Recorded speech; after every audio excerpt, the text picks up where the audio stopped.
Hey there. Tonight, we are traveling to a place where the winter wind does not just chill the skin, but actively seeks to strip away every single trace of living heat. We are going to explore a dark ancient truth about survival on a barren plateau of yellow dust. We will look at how entire families were forced to bury themselves deep inside the cold earth just to escape the freezing death that blew down from the frozen north. We will feel the terrifying invisible pressure of a massive weather system that trapped the world in ice for months on end. If you find peace in exploring the quiet, dark shadows of human endurance and the slow, steady rhythms of the distant past, please leave a like and subscribe to join us on this long journey. Tell me where you are resting tonight in the comments, and let the quiet connection of shared stories bring you a deep and heavy peace. Now it is time to let the heavy burdens of the long day fall completely away. Dim the lights in your room until only the softest and quietest shadows remain against the walls. Let your tired body sink deep into the heavy mattress beneath you. Breathe in slowly and feel the cool, clean air completely fill the deepest spaces of your lungs. Breathe out and let your tense jaw soften and drop slightly. Unclench your hands and let your fingers curl naturally on the soft fabric of your bed. Let the profound silence of the room wrap around your shoulders like a thick, heavy blanket. You are entirely safe here in this quiet space. The outside world cannot reach you now.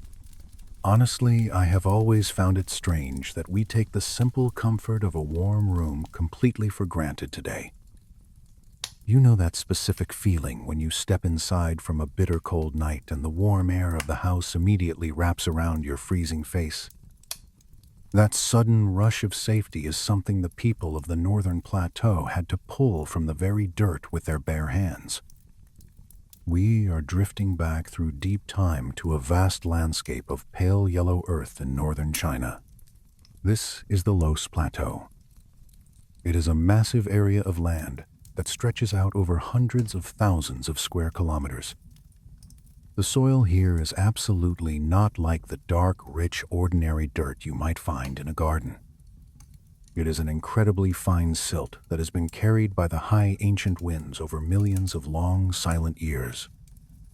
The wind deposited this yellow dust grain by microscopic grain until it built up into massive rolling hills and deep, quiet valleys. When you hold a handful of this pale golden soil, it does not clump together like wet mud. It feels almost entirely like soft, dry powder, slipping effortlessly through the tiny gaps between your fingers. It is a landscape defined by this endless yellow dust. The ancient river flows slowly through the center of this plateau, carrying the heavy silt downstream and tinting the water a deep, thick ochre color. The hills and the long valleys are all painted in this exact same pale gold shade, broken only by small, sparse patches of tough, dry vegetation, clinging desperately to the shifting ground. The climate here is defined by absolute, brutal extremes. During the long summer months, the bright sun beats down relentlessly on the pale earth. The dry air shimmers and warps above the hot ground, and the temperatures climb incredibly high. But we are not here to talk about the warm summer. We are here to talk about the creeping approach of the deep, freezing winter. The transition between the seasons is not gentle. The autumn days grow short very quickly, and the warm light begins to fade from the sky much earlier each evening. Far to the north, over the vast, empty plains of Siberia and Mongolia, a massive, invisible force begins to gather in the dark. It is a gigantic dome of high atmospheric pressure. Cold, heavy air settles over the frozen interior of the massive continent, and it creates a vast, crushing weight in the sky. This powerful weather pattern is known as the Siberian High. It is one of the most powerful and persistent atmospheric forces on the entire planet. As this high-pressure zone slowly strengthens and expands, the freezing air begins to flow outward from its dark center. The heavy cold air seeks the lower pressure zones to the south and the east over the slightly warmer lands of China. This massive shifting of the atmosphere creates a sustained, punishing wind that blows directly from the frozen north. This is the winter monsoon. It does not bring heavy, life-giving rain like the summer winds. It brings only dry, penetrating, absolute cold. The air carried by this wind has been sitting perfectly still over the dark, frozen lands of Siberia, where the winter temperatures can easily drop to 40 or 50 degrees below zero. By the time this massive, invisible river of freezing air finally reaches the yellow hills of the Loess Plateau, it has warmed only very slightly. It remains far below the freezing point of water. And crucially, the wind is incredibly dry. The air has traveled over thousands of miles of frozen land without crossing a single unfrozen ocean to pick up any softening moisture. This total lack of humidity makes the intense cold feel completely different on the fragile human skin. Humid air holds onto heat and wraps around the body. But this dry northern wind actively and aggressively strips the precious warmth away from any surface it touches. It is a heat-stripping wind that searches constantly for any tiny source of warmth to consume. For the ancient people living on the exposed yellow plateau, this wind was not just a passing storm to be weathered for a few days. It was a constant, relentless, daily fact of their long winter existence. It blew steadily day after day and week after week without any mercy or pause. The wind found every single tiny crack in a mud wall and every small gap around a wooden door. It made simply standing outside an exhausting battle for survival. Even walking a very short distance across the yellow dirt required wrapping the face and the hands in thick layers of heavy cloth just to prevent the dry cold from biting deeply into the flesh. The absolute persistence of this wind meant that any source of heat created by the humans had to work continuously against an invisible enemy that never slept. A small fire that briefly warmed a room for a few hours and then died out would leave the living space completely vulnerable. The freezing cold would flood back into the room immediately and steal the warmth away in a matter of minutes. The historical records from the ancient dynasties tell us that the winters of the deep past were even colder and more brutal than the winters of the modern era. The average temperatures were constantly lower. In a region that was already resting on the very absolute edge of human habitability, even a tiny drop in the average temperature mattered deeply. The crops that might barely survive one cold season would completely fail in the next. The rivers that usually froze solid for a few short weeks might remain trapped under thick, heavy ice for many long, dark months. The families that had barely managed to survive with a certain standard level of basic preparation would suddenly find their efforts entirely insufficient to hold back the freezing void. But the response of these ancient people to this terrifying invisible pressure was not blind panic or desperate mass migration. Their response was quiet, deliberate refinement. They took the basic survival methods their ancestors already used, and they made them incredibly efficient. They improved the fundamental design of their simple homes. They observed the world around them, and they noticed a very specific secret hidden in the yellow dust beneath their feet. The fine, powdery Loess soil possessed a truly unique and life-saving relationship with the transfer of heat. Because the soil is so incredibly fine and porous, it simply does not conduct temperature very quickly. When the outside air grows suddenly freezing cold, the deep soil does not immediately follow. When the hot sun warms the surface of the ground during the long summer days, that intense heat does not penetrate very deep into the earth. This physical property is known as thermal inertia.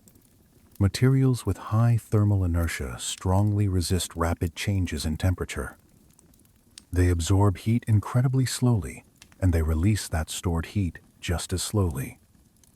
The ancient people of the plateau realized that if they could somehow completely surround themselves with a massive amount of this specific earth, they could easily create a quiet shelter whose interior temperature remained perfectly stable, regardless of the violent freezing winds howling outside. They did not need to build tall, fragile wooden houses on top of the cold ground. They needed to go down into the quiet, dark earth itself. The massive, patient earth would become their ultimate shield against the angry sky. Let us pause for a moment and truly feel the deep silence of the earth, absorbing the violence of the storm above. When you stand on the surface of the plateau during the summer, the yellow dust blows gently around your ankles. It coats your clothing and your hair in a fine golden powder. It is a landscape that feels eternal and unchanging. The millions of years of wind have smoothed away all the sharp, jagged edges of the hard rocks. Everything is rounded and soft and pale. But this softness is a complete illusion. The earth here is incredibly stable when it is compressed. It holds its shape perfectly. The ancient families walked across this vast yellow ocean of dirt, and they looked at the steep vertical cliffs carved slowly by the ancient rivers. They placed their bare, calloused hands against the dry vertical walls of the cliffs. In the blazing heat of the middle of the summer, the surface of the dirt was burning hot to the touch. But if they dug just a few inches into the vertical wall, the soil was wonderfully cool and damp. The heat of the sun simply could not push its way through the dense, compacted silt. And in the freezing depths of the long winter, the exact opposite was true. When the air was so bitterly cold that it hurt to simply draw a breath into the lungs, the surface of the frozen cliff was like a wall of solid ice. But if they dug past that frozen outer layer, they found earth that was surprisingly soft and distinctly warmer than the punishing air. The earth was holding tightly onto the memory of the summer sun. It had absorbed the heat over many long months, and it was very slowly and generously releasing it back into the dark soil. This slow, steady exchange of deep thermal energy is a truly beautiful and profoundly quiet natural mechanism. It is the deep breathing of the planet itself. The earth inhales the warm heat of the summer and exhales it slowly through the long, freezing winter. The ancient people did not have modern scientific words like thermal conductivity or electromagnetic radiation, but they possessed a deep, intimate, generational knowledge of the ground they walked on. They understood the slow, patient rhythm of the yellow dirt. The invisible pressure of the northern wind was a constant reminder of their own deep vulnerability. Imagine the sound of that dry wind blowing across the barren plateau. It does not rustle through green leaves because the trees are bare and scarce. It does not whistle through tall grass because the vegetation is short and tough. It is a low, hollow, moaning sound that constantly brushes against the ears. It is a sound that makes the human body instinctively curl inward to protect its own vital core warmth. The families who lived here knew that winter was absolutely not a singular event to be survived occasionally, or a brief passing storm to wait out. It was a recurring, permanent condition of their existence that demanded constant, perfect preparation. It was an endless cycle of cold that defined the entire structure of their difficult lives. Every single action they took during the warm months was dedicated entirely to preparing for the inevitable return of the freezing dark. They gathered their tools and they looked at the steep yellow cliffs with a quiet determination.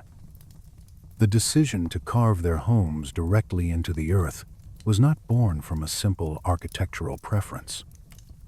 It was born from absolute desperate necessity. They had to escape the wind.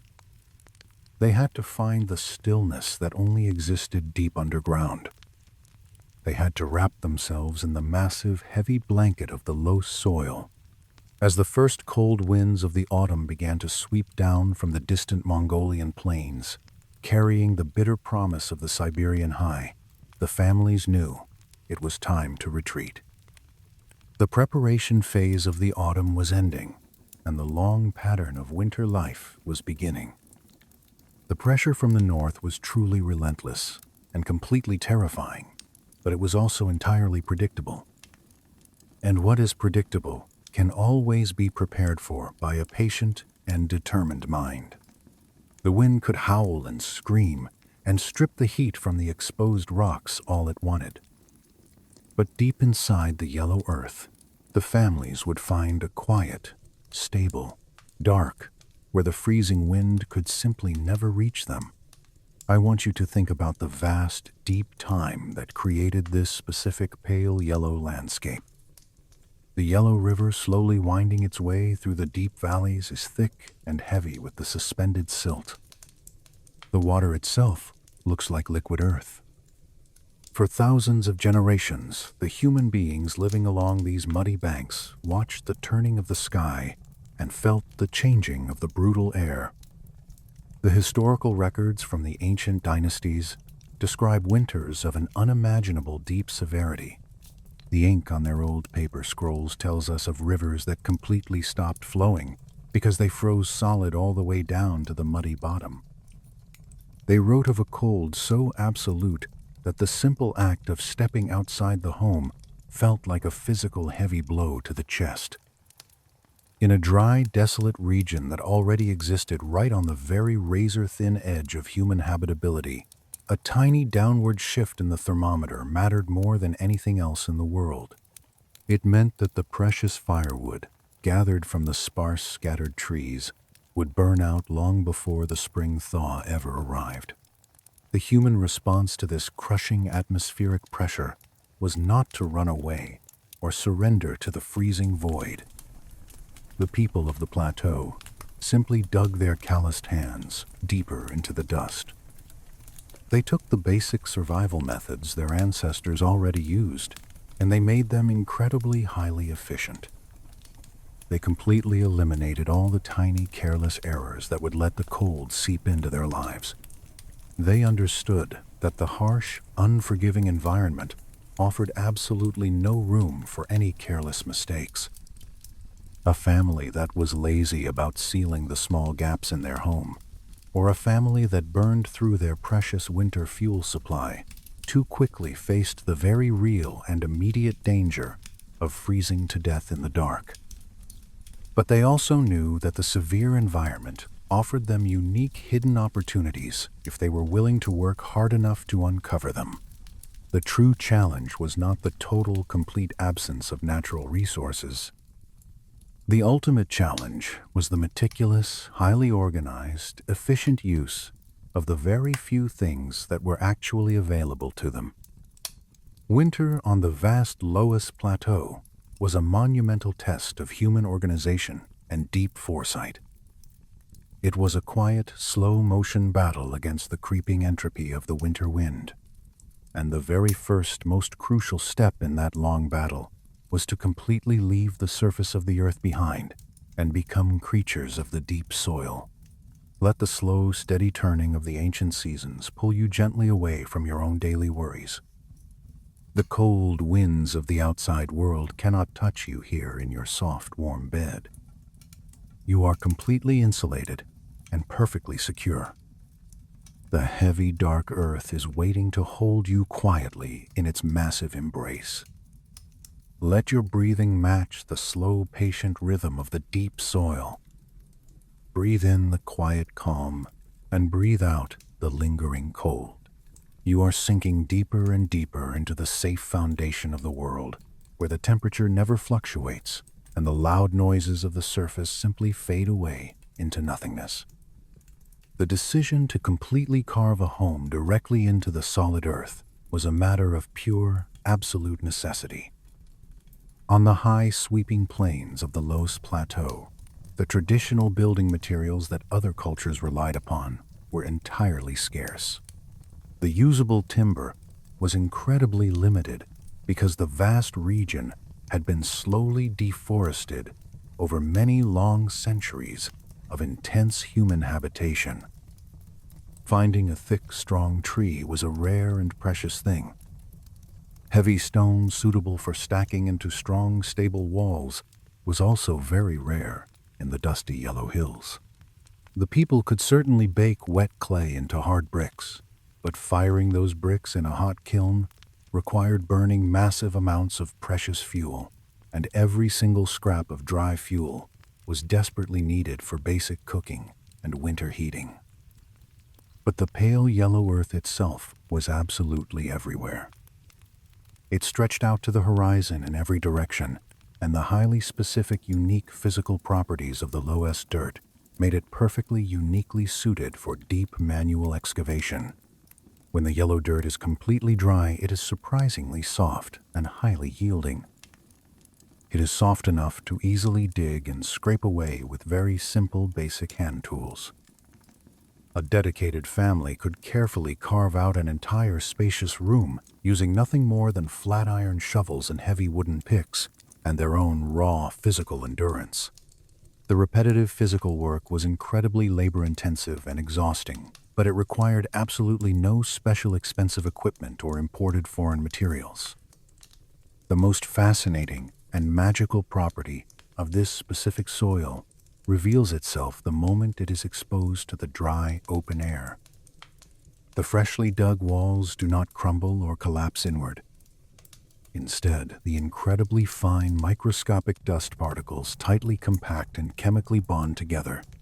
The exposed dirt slowly hardens and cures until it forms a remarkably firm, highly stable vertical surface. This meant that a deeply carved interior wall did not strictly need any additional wooden reinforcement or heavy stone bracing to stay perfectly upright. The dense earth simply and miraculously supported its own massive, crushing weight. The slow, careful construction of a brand new cave dwelling, which the local people called a yaodong, always began with the crucial selection of the perfect building site. The absolute ideal location was a steep vertical cliff face or a sharply angled hillside that was perfectly oriented facing directly toward the warm south. This specific southern exposure was vital because it allowed the incredibly low, weak rays of the winter sun to directly reach the single open entrance of the home. The weak winter sunlight provided a very small but incredibly precious amount of passive natural warmth and dim, gentle illumination. The exhausted builders would stand before the towering yellow cliff and carefully mark the precise outline of the front entrance directly onto the flat dirt face. The single entrance was typically carved in a tall, rectangular shape, spanning about 2 meters wide and perhaps 2.5 meters high. From this simple marked opening, they began the slow, grueling process of digging straight inward into the dark heart of the solid hill. The specific geometric shape of the carved interior space was absolutely critical for their safe survival. If the tired diggers simply carved a flat horizontal ceiling across the top of the room, the massive crushing weight of the tons of dirt resting above them would quickly cause the roof to violently crack and catastrophically collapse, directly down onto their heads. Instead, they carefully and meticulously shaped the high ceiling into a smooth, sweeping, continuous arch. This specific, elegant shape perfectly and evenly distributed the massive heavy load of the dirt above, pressing the invisible weight smoothly down through the curved walls and safely into the solid ground beneath their feet. The carved arch was never a simple, perfect semicircle. It was always shaped into a slightly taller elliptical curve, rising gracefully to a high peak about 3 meters above the flat floor. This specific calculated shape provided ample, comfortable headroom for the standing family, while perfectly maintaining the absolute structural integrity of the heavy earth above them. As the slow, dark excavation progressed deeper and deeper into the silent hillside, the sweating workers scooped the loose yellow dirt into woven wicker baskets and pushed it outside in small wooden carts. This massive pile of excavated spoil was absolutely never wasted or simply thrown away. It was carefully packed and pounded to build thick, heavy retaining walls around the front entrance, or it was spread out and leveled to create wide, flat agricultural terraces for farming the next season crops. The final overall depth of a carved yaodong varied greatly, depending on the specific intended use of the room and the exact structural stability of that particular patch of soil. But most of these deep, quiet dwellings extended anywhere from 10 to 15 long meters straight back into the dark, silent hillside. This profound depth completely ensured that the main living space was entirely, fully surrounded by a massive protective blanket of solid earth. There was always at least 2 full meters of packed dirt on every single side of the room. The floor of the deep room was carefully leveled and pounded smooth, and it was very often paved with flat-baked bricks or simply left as highly compacted hard earth. The curved walls and the arched ceiling were scraped perfectly smooth with sharp, flat tools. In many careful households, the interior dirt surfaces were entirely coated with a very thin, wet layer of white lime plaster. When the wet plaster dried, it significantly brightened the incredibly dim interior space, and it made the smooth walls much easier to keep clean of loose falling dust.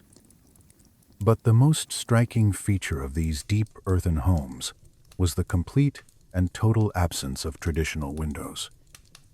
The only significant opening in the entire structure was the single front entrance doorway. This specific architectural choice meant that the deep interior of the room was always incredibly dim. It was lit primarily by whatever weak sunlight managed to slowly filter in through the front doorway during the day, and by the small flickering yellow flames of tiny oil lamps or cheap tallow candles during the long dark nights. This persistent deep dimness was absolutely not seen as a sad, depressing drawback by the people who lived there. It was a highly intentional and absolutely crucial part of their thermal survival strategy. Every single small opening in a building is a point of massive, rapid heat loss. A large glass window would quickly allow the precious trapped warmth to escape back out into the freezing wind. By completely eliminating all side and rear windows, the yaodong perfectly minimized these terrible thermal losses. The invisible protective thermal envelope of the earth remained completely intact and totally unbroken. There were 3 entirely distinct main types of these earthen dwellings, and each one was perfectly adapted to the specific local terrain of the plateau. The cliffside yaodong was by far the most common simple structure. It was carved directly, horizontally, into a steep, vertical cliff face, and the front entrance opened immediately, directly onto a sloping hill or a wide, flat valley floor. These particular dwellings took perfect, simple advantage of the natural topography and required absolutely no extra digging beyond the actual hollow living space itself. But the landscape of the plateau was not always so conveniently shaped. In the much flatter rolling regions, where the steep cliffs were simply not naturally available, the clever builders created the incredible sunken courtyard yaodong. This specific type required a massive, immense amount of initial backbreaking physical labor. The builders first had to slowly excavate a massive, gigantic square pit directly straight down into the flat ground. This huge, deep hole was typically 6 to 10 meters deep. The sheer vertical walls of this massive excavated pit created an entirely hidden artificial courtyard completely below the normal ground level. Once this huge square pit was completely dug out, the builders would then stand at the bottom of the deep hole and carve the arched living quarters directly into the 4 flat, vertical faces of the dirt, exactly as they would into a natural, above-ground cliff. Each flat side of the deep sunken courtyard might hold 1 or 2 separate arched rooms, depending on the total size of the extended family. A long sloping dirt ramp or a carved set of steep earthen stairs provided the only access from the windy flat ground level high above, down into the quiet hidden courtyard below. The open square courtyard itself became the highly protected safe center of the entire busy household. Because it was located entirely below the flat level of the windy plateau, the deep open space was perfectly sheltered from the violent freezing gales that swept across the land. The warm sunlight still reached the flat bottom of the pit during the bright middle hours of the day. The family could easily perform their necessary outdoor daily tasks, like hanging wet laundry to dry, or preparing heavy food, or repairing broken tools, while standing in relative comfortable shelter. In the deep freezing winter, the sunken courtyard acted as a massive protective thermal buffer zone. The heavy, freezing cold air would certainly settle slowly down into the deep pit, but because the open space itself was totally surrounded by the thick earth walls, the temperature at the bottom of the pit was far less extreme than the temperature up on the open flat plateau.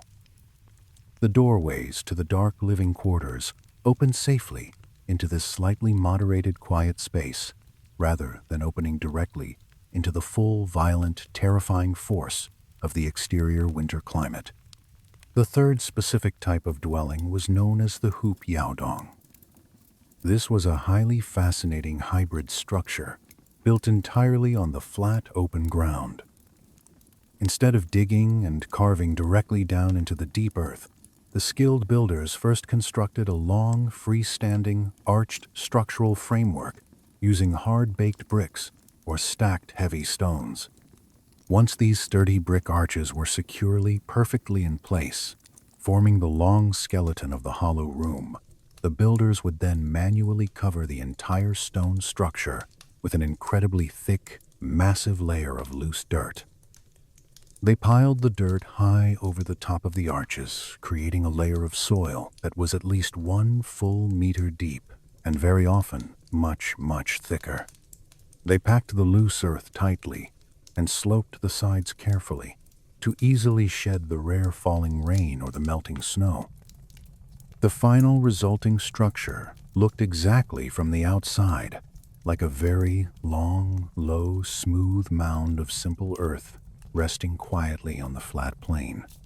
The front entrance was a single, simple doorway set cleanly into one flat end of the long dirt mound, leading directly into the dark, arched brick interior.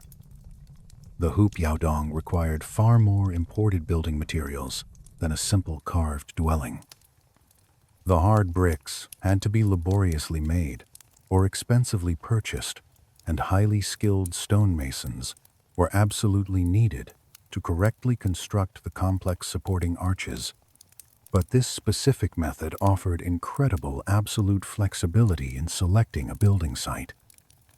It could be built exactly in locations where deep manual excavation was completely unsafe or totally impossible.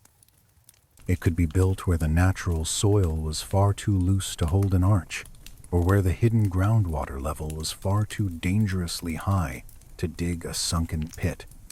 Despite their very different methods of difficult construction, all 3 specific types of these incredible dwellings served the exact same fundamental vital function. They completely surrounded the small, fragile human living space with a massive, unbelievably heavy protective layer of solid insulating earth. They perfectly utilized the high thermal inertia of the dense soil to act as a massive slow buffer against the violent, sudden temperature swings of the chaotic outside world. The thick, heavy dirt was the absolute critical key. A thin, shallow layer of dirt, less than a single meter thick, simply would not provide any sufficient thermal insulation. The violent exterior freezing temperature changes would easily and quickly penetrate straight through a thin dirt wall. But a massive, solid 2-meter thick layer of packed earth created an incredible magical time lag of several long months. The intense burning heat from the peak of the summer sun would still be very slowly and silently radiating inward through the thick dirt walls in the early freezing days of the deep winter.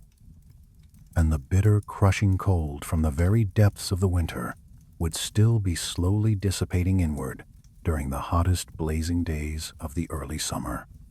This strange, profound physical delay meant that the dark interior of the room was always completely, entirely out of sync with the chaotic outside world. It was wonderfully, peacefully cooler in the blazing summer, and it was significantly safely warmer in the freezing winter than the blowing exterior air. This was absolutely not because of any active physical heating or cooling systems. It was simply and purely because of the incredibly slow, patient crawling movement of the heat transferring through the dense, heavy mass of the solid earth. For the tired, quiet families completely settling in to face the terrifying freezing winter, this deep thermal stability was the absolute bedrock foundation of their entire survival. The deep earth room maintained a very steady average temperature hovering right around 10 degrees. Now, 10 degrees is certainly far too cold to simply sit or sleep comfortably without wearing any extra layers of heavy clothing or burning a hot fire. It is deeply, incredibly chilly in the dark. But 10 degrees is absolutely nowhere near a lethal freezing temperature. The stable, silent room provided a perfectly steady, reliable baseline. It was an incredibly secure starting point. Inside the dark earth, surrounded completely by 2 thick, heavy meters of pale yellow soil, the quiet family was perfectly, deeply insulated from the absolute worst screaming violence of the northern wind. The temperature inside the dark room would simply never suddenly dangerously spike or unexpectedly rapidly plummet. It would just remain perfectly heavy and remarkably steady. The room did not actively heat the fragile family. It simply, quietly, firmly held the thermal line. It kept the dark interior incredibly stable, while the chaotic, violent world outside fluctuated wildly and dangerously between extreme freezing night and pale, blinding day. From that safe, quiet, incredibly steady platform, everything else necessary for their deep winter survival suddenly became absolutely possible. The heavy, dense, patient earth completely absorbed the intense, terrifying violence of the brutal climate, and in return, it offered them only a deep, profound, protective stillness. The single front entrance to the deep room was its absolute only significant opening to the terrifying outside world. This opening required incredibly careful, meticulous attention to properly protect the fragile thermal envelope of the dark interior. A simple, wide-open doorway would allow the freezing, heavy air to pour continuously and violently into the quiet room. The family desperately needed a physical barrier that could be easily opened and firmly closed to block the tearing wind without actually conducting the freezing cold directly into the living space. The brilliant solution they developed and slowly refined over many long centuries was a highly specific combination of sturdy wooden doors and specialized thick treated paper. A heavy, thick door frame was set deeply and securely into the carved yellow earth right at the front entrance. It was usually made from whatever scarce, strong wood they could possibly find. The solid door itself was constructed from thick, heavy wooden planks, fitted very tightly together. But even a thick, solid, heavy wooden door was absolutely not enough to hold back the bitter cold. Solid wood actually conducts heat far more readily than the thick, packed earth. A wooden door, completely exposed to the relentless, freezing northern wind, would quickly grow incredibly, terribly cold to the touch. That deep, creeping cold would constantly, silently radiate directly into the dark room. The vital, necessary additional protection came from a highly specialized, delicate window lattice and treated paper. Directly above or immediately beside the heavy wooden door, a smaller wooden lattice frame was carefully, permanently installed. This delicate wooden frame was divided neatly into many small, repeating geometric sections by very thin wooden strips. The beautiful repeating pattern was highly decorative, but it was also incredibly purely functional. It created a sturdy grid of very small, open windows. Over this delicate wooden lattice, a very special type of thick, strong paper was carefully, securely pasted. This paper was absolutely not ordinary fragile writing paper. It was laboriously made entirely from the tough inner bark of the green paper mulberry tree. The long, tough plant fibers made the resulting paper surprisingly, incredibly durable. But bare, naked paper alone would absolutely never survive the brutal, wet violence of the winter. The freezing rain and the sharp blowing snow and the heavy ice would instantly destroy it in a single night. The tearing, angry wind would rip it to useless, tiny shreds. To make the delicate paper completely heavily weather-resistant, it was thoroughly coated and treated with thick, heavy tung oil. This specific natural oil came directly from the pressed seeds of the local tung tree. When the thick, sticky oil was painted thickly onto the flat paper and allowed to completely dry in the sun, it slowly formed a very tough, permanent, waterproof plastic-like coating. The heavy oil also made the paper highly beautifully translucent. It allowed the soft, weak winter daylight to pass gently through the window while completely blocking the bitter wind and the freezing moisture. The oiled, translucent paper was pasted very tightly onto the wooden lattice grid. The incredibly small square sections of the wooden lattice meant that even if one tiny single section of the oiled paper eventually tore in a massive storm, the physical damage would be completely strictly limited to that one specific tiny, isolated section. Quick, easy repairs could be made simply by replacing individual tiny flat pieces rather than redoing the entire massive window covering. This perfect, brilliant combination of solid wood and divided lattice and thick oiled paper created a wonderful, complete physical barrier. It was entirely wind-resistant and totally water-resistant, yet it still allowed a very soft, warm, diffused amber light to gently, slowly enter the dark, quiet room. The muted, soft light that came slowly through the oiled mulberry paper was incredibly gentle and deeply calming to the tired eyes. It completely lacked the harsh, sharp, blinding brightness of direct winter sunlight shining through clear modern glass. The deep interior of the room always remained very quiet and very dim, but it was never completely, totally dark during the brief, short day. There was always just enough soft amber light near the front entrance for the quiet family to sit and do their slow, careful winter work. They sat together in the dim, warm glow, protected completely, entirely, by the thick, heavy walls of the yellow earth and the thin, fragile shield of the oiled paper. The loud, screaming, freezing wind howled violently outside, throwing sharp, dry snow against the thin paper panes, but the inside of the deeply buried room remained completely, profoundly, utterly still. You can feel that exact same perfect, heavy, deep stillness wrapping around you right now.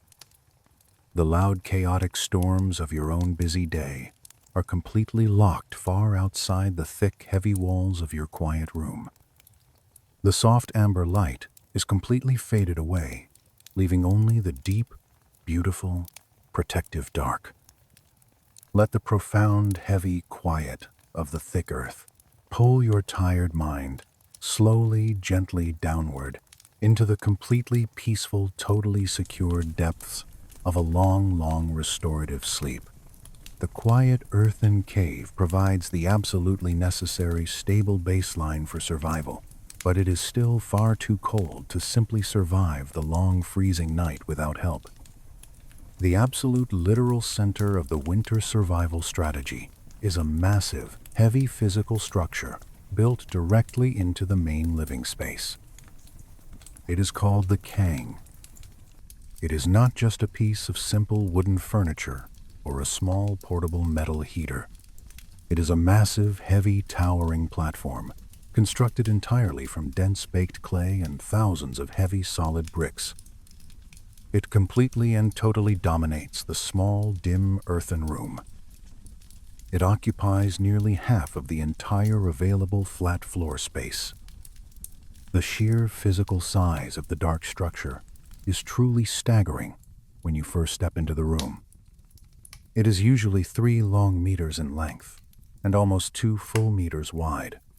It rises about half a meter above the cold, packed yellow dirt of the floor. During the short, weak daylight hours, the kang serves as the absolute center of all domestic daily life. The tired family sits cross-legged on the hard, smooth surface to perform their necessary quiet indoor work. They use the elevated platform to carefully sort the tiny, fragile seeds for the next spring planting. They sit patiently on the bricks to carefully mend the torn seams of their heavy, padded winter clothing. It is the wide communal dining table where the family gathers closely together to eat their simple, hot, steaming meals. It is the social heart of the quiet household where low, murmuring conversations take place and deep, heavy decisions are carefully made in the dim light. But the true magical purpose of this massive, heavy structure reveals itself only when the freezing dark finally descends over the quiet yellow plateau. At night, the massive brick platform becomes the shared communal bed for the entire extended family. And it is absolutely not a cold, rigid bed. It is the most brilliantly efficient traditional heating system ever developed by ancient human hands. The brilliant, deep engineering of the kang relies entirely on a very simple and deeply elegant scientific principle. The shivering family desperately needs to regularly cook their daily food to survive the cold. Cooking raw, hard food naturally requires a hot, burning, bright fire. A burning indoor fire naturally produces intense raw heat and thick, choking black smoke. In a normal, simple wooden house, that sudden heat and smoke would simply escape directly straight up through a vertical chimney hole and vanish instantly into the cold, empty night sky. The precious thermal energy would be completely and permanently lost to the freezing northern wind. But the brilliant ancient engineers of the Yellow Plateau absolutely refused to let that precious life-saving heat simply drift away into the useless void. They deliberately designed the massive heavy kang to physically violently capture the hot, thick smoke and physically steal every single tiny fraction of thermal energy before it could ever escape the buried room. The complex hidden system consists of 3 distinct connected parts. The first crucial external component is the cooking stove itself, which the local people call the zao. This heavy, deep stove is built directly into one specific end of the massive sleeping platform. It is usually positioned right at the end closest to the front entrance of the cave dwelling where the soft amber light filters gently through the oiled paper. The stove features a deep, hollow, dark firebox where the dry, brittle fuel is carefully burned, and a flat-top solid surface with large circular openings where the heavy iron cooking pots and deep cast woks are securely placed directly over the naked orange flames. The second and absolute most incredibly important component is the massive, hollow, dark body of the kang itself. Hidden completely out of sight Entirely beneath the flat, smooth sleeping surface is a highly complex, dark, invisible maze of hollow horizontal tunnels. These winding, tight internal tunnels are called flues. They create a long, winding, incredibly complex path directly through the very center of the heavy, dense brick platform. The third vital component is the tall vertical stone chimney positioned at the absolute far opposite end of the platform. The tall chimney creates a strong, constant upward physical draft that actively, constantly sucks the invisible heavy air through the entire buried system. When the cold, tired family finally lights a small, bright, crackling fire in the stove to cook their evening meal, the hot orange flames directly, forcefully heat the curved bottoms of the heavy iron pots. You can clearly hear the sharp, dry, loud crackle of the brittle plant stalks igniting in the dark firebox. You can immediately smell the rich, heavy, intoxicating scent of the wood smoke mixing perfectly with the thick, boiling millet porridge bubbling in the iron wok. But the thick, hot smoke and the burning, noxious hot gases absolutely do not go straight up into the air above the stove. The invisible, incredibly strong pulling draft from the distant chimney forcefully, violently pulls the hot rising smoke aggressively sideways. The burning hot toxic gases are sucked directly backward, straight into the dark horizontal maze of the tight internal flues.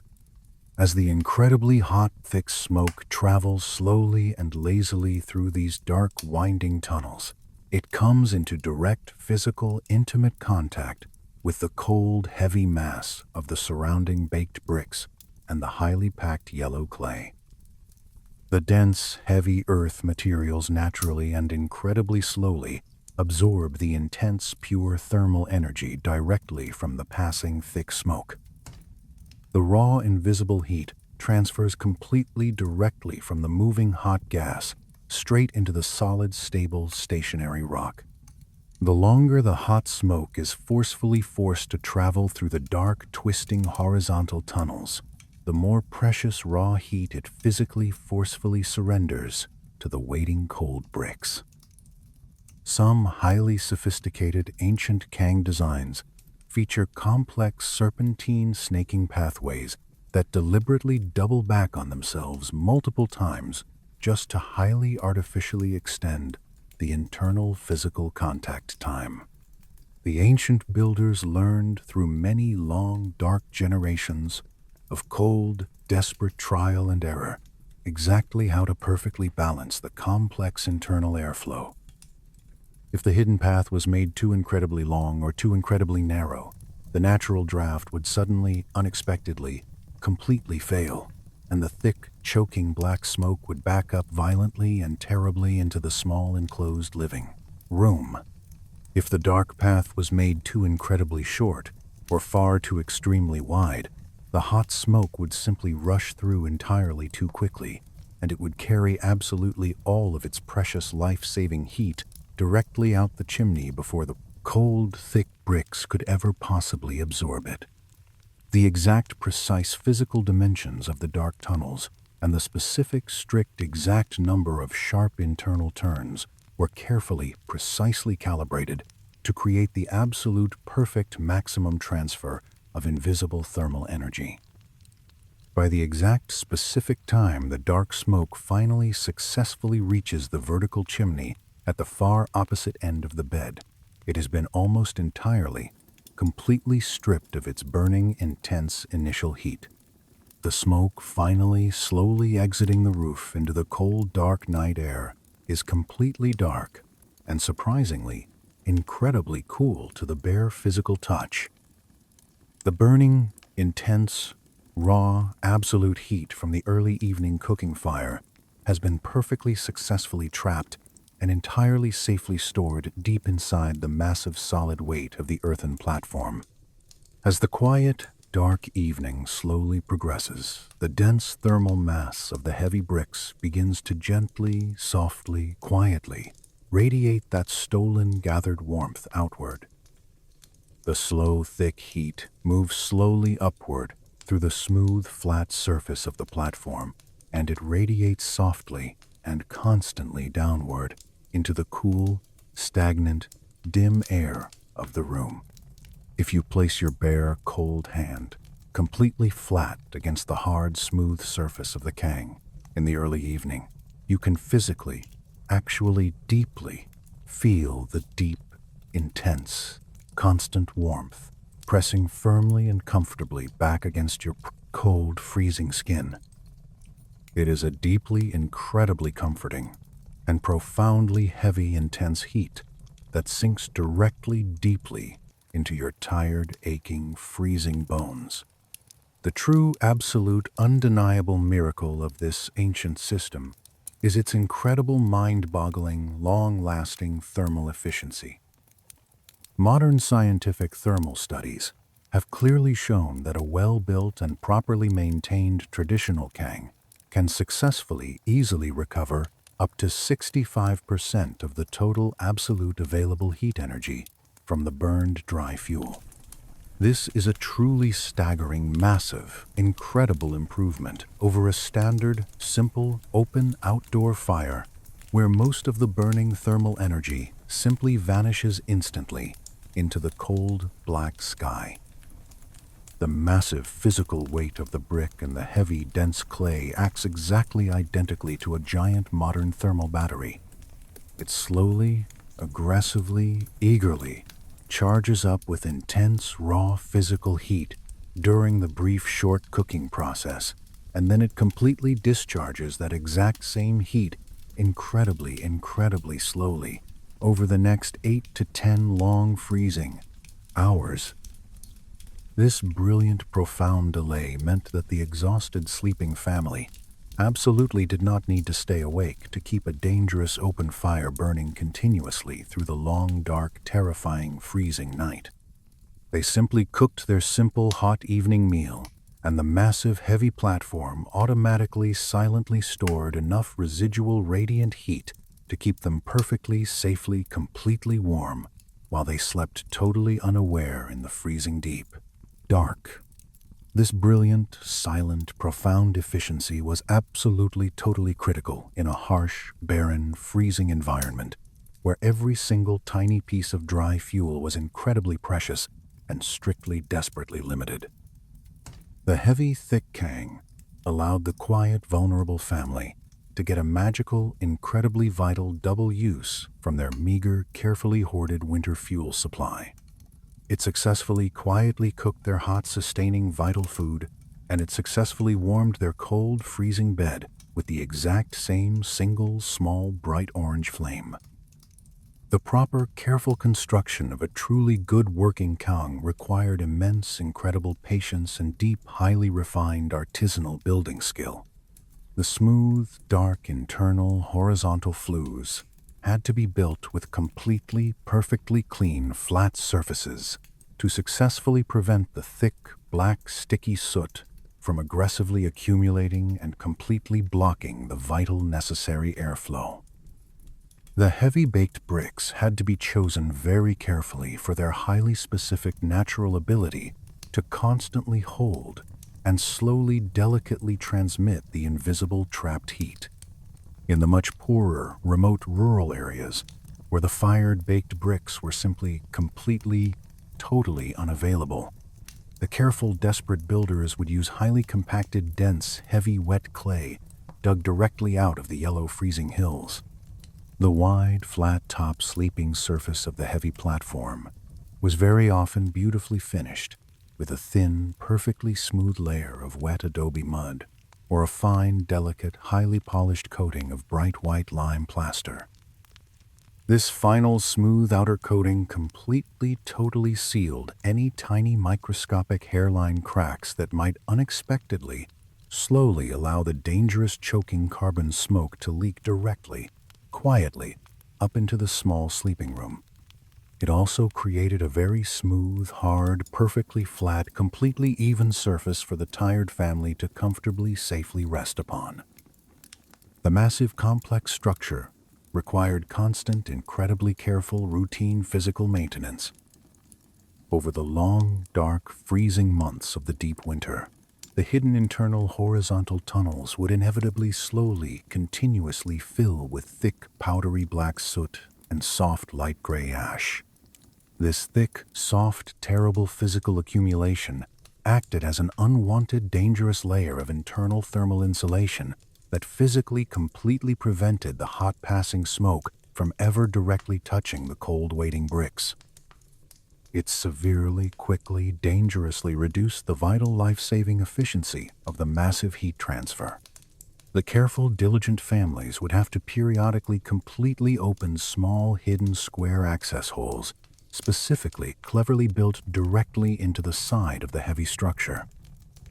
They would reach their long, thin wooden scraping tools deep into the dark, dirty, winding tunnels to aggressively scrape and forcefully pull the choking black, sticky soot completely, totally out of the internal hidden maze.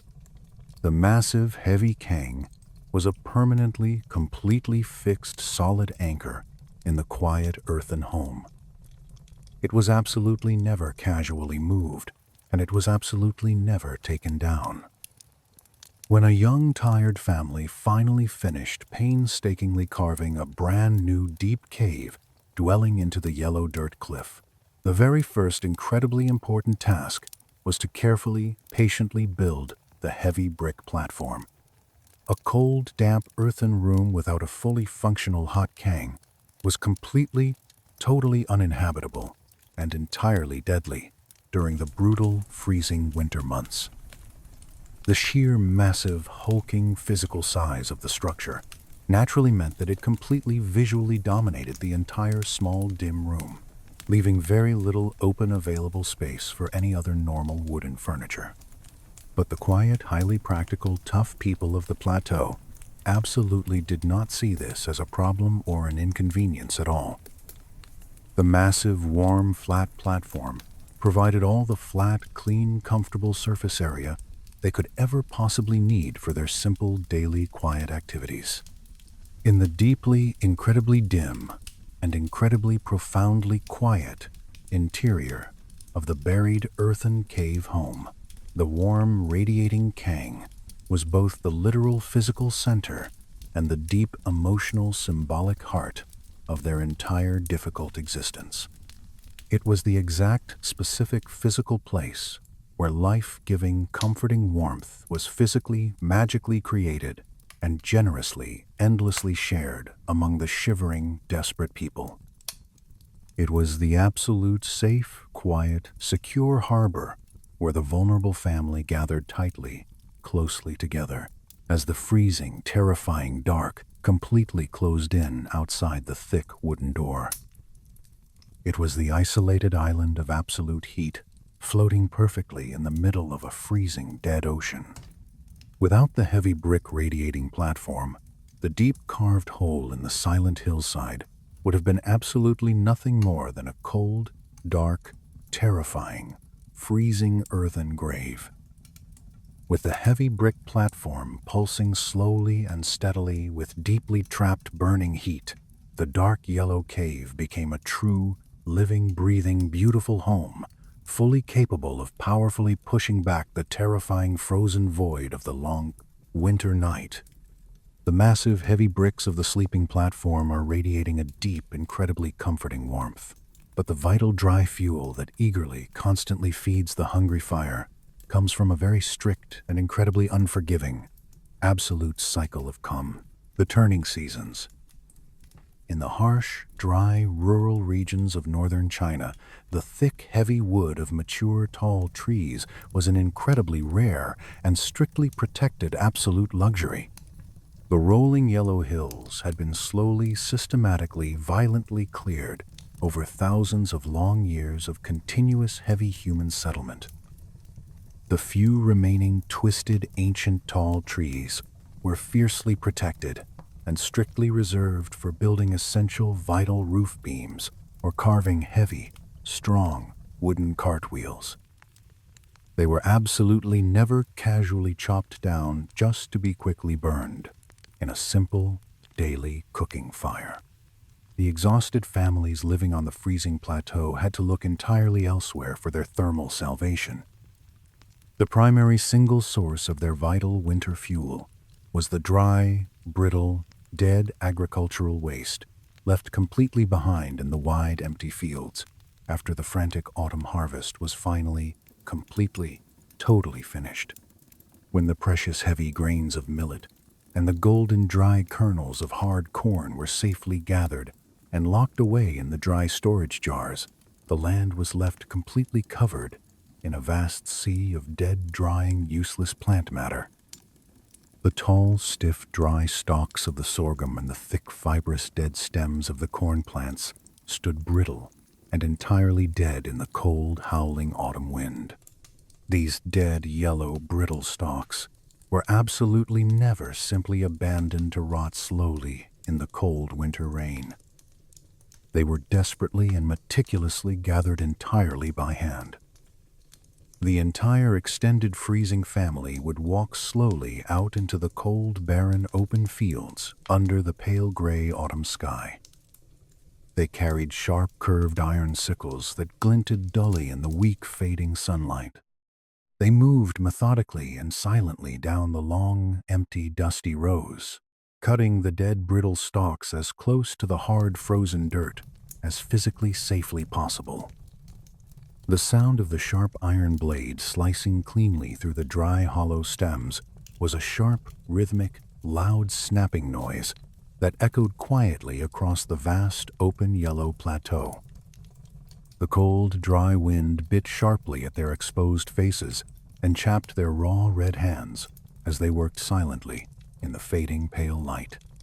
They gathered the long, severed, dry stalks into massive, heavy, awkward piles and tied them tightly together into large, unwieldy, heavy bundles using rough, twisted, coarse twine made from dried, stripped plant fibers.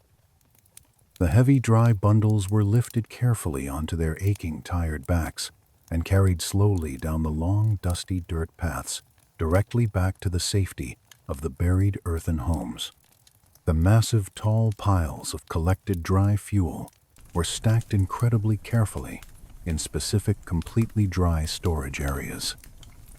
Sometimes these storage spaces were small secondary caves, carved specifically just for keeping the precious dry fuel completely safe from the wet elements. Other times, the long stalks were simply stacked very high against the outer dirt walls, directly under a small, protective, overhanging stone ledge. The absolute most critical overarching goal was to keep every single gathered piece of the fuel completely bone dry. Wet, soggy, damp fuel burns incredibly, terribly poorly in the small, closed stove. It produces massive, huge amounts of thick, choking, blinding white smoke and provides almost absolutely no usable thermal heat for the waiting cold bricks. The perfectly bone-dry stalks, on the other hand, ignite almost instantly and burn incredibly fast with a bright, hot, incredibly clean, roaring, loud flame. The sheer, massive, overwhelming quantity of dry fuel needed to simply survive a single brutal winter was truly staggering to physically behold. A typical large family might desperately need to gather many hundreds of these heavy, awkward, rigid bundles, representing many long, exhausting weeks of backbreaking, silent labor in the freezing cold fields. But the deep, physical, total exhaustion of the gathering process was absolutely entirely necessary for their continued living existence. Without the massive, tall piles of dry stalks, the heavy brick platform could absolutely not be heated. Without the heated brick platform, any attempt to simply sleep in the dark cave would be deeply, dangerously cold and potentially completely fatal. The dry, hollow plant stalks were not the only single source of precious fire. The small, light, tiny husks from the threshed grain were also meticulously, completely swept up and carefully, entirely saved in large, woven wicker baskets. These tiny, delicate, dry pieces of organic matter were incredibly, incredibly light, and they burned extremely, unbelievably quickly, with a sudden, intense, massive flash of hot, bright heat. This made them absolutely completely perfect for use as quick-starting dry kindling, or for providing a sudden, immediate, necessary boost of intense heat to a slow, struggling fire that had unexpectedly begun to die down in the dark. The careful, shivering children would wander far across the rolling yellow hills, specifically constantly looking for small, dry, dead leaves and tiny, broken, dry twigs, blown entirely away by the harsh wind. Every single tiny, combustible piece of dry plant matter was considered an incredibly valuable, precious resource that could not ever be ignored. In some of the more deeply isolated rural households, the desperate families also relied heavily on the collected, dried, foul dung of their domestic farm animals. The fresh, wet, dark dung was carefully collected from the small herds of shivering sheep and goats and the rare, incredibly precious cattle. The people would use their bare, cold hands to firmly press and tightly shape the wet, foul-smelling soft material into large, flat, solid, circular cakes. These wet, heavy, dark cakes were then placed directly onto the flat, yellow, hard earth and left completely alone to bake and harden slowly under the bright, intense, focused rays of the late autumn sun. The fierce, dry, blowing wind and the bright sunlight completely, totally removed all the deep moisture from the material until it formed a solid, hard, completely, absolutely dry, flat disc. The dried dung cakes possess a very distinct, pungent, heavy, earthy smell that deeply permeates the cold air around the quiet homestead. When they are finally carefully placed into the hot, glowing firebox, they burn incredibly slowly and they produce a very steady, deep, incredibly lasting heat. For the families fortunate enough to actually own a few animals, the dry dung represented an incredibly vital, truly renewable source of continuous, steady fuel. The animals were fed the tough, fibrous, dry scraps of the harvest that the humans could absolutely not completely digest, and in return, they produced the vital raw material for the essential winter fire.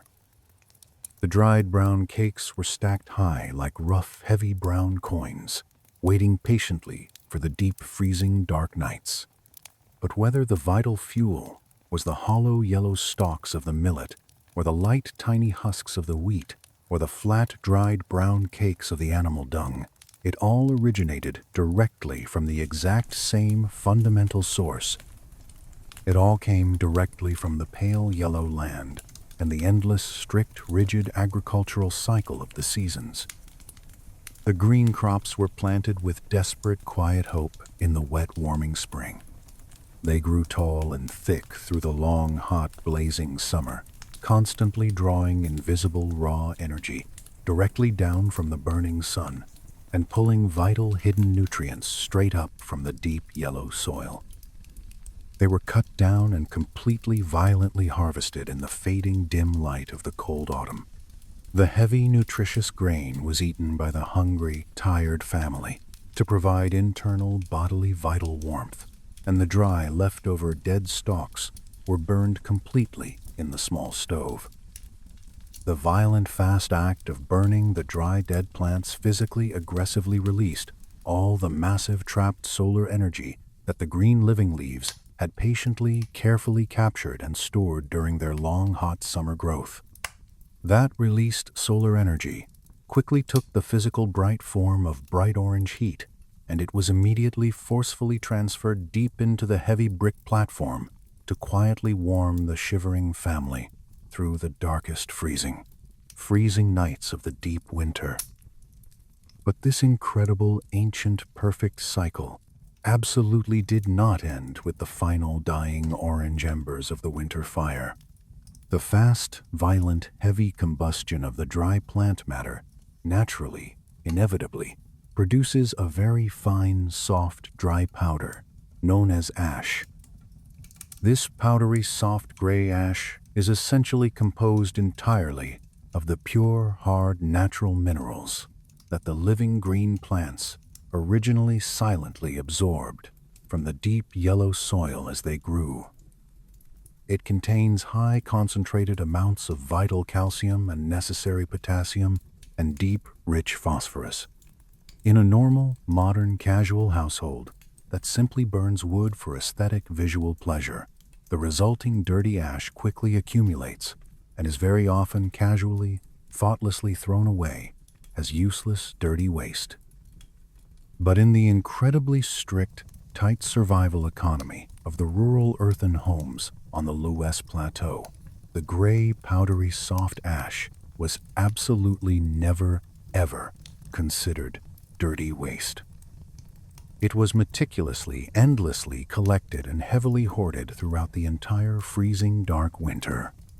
As the heavy brick platform was fired every single freezing evening, the soft gray ash slowly, silently built up in the deep dark firebox and in the winding internal horizontal flues.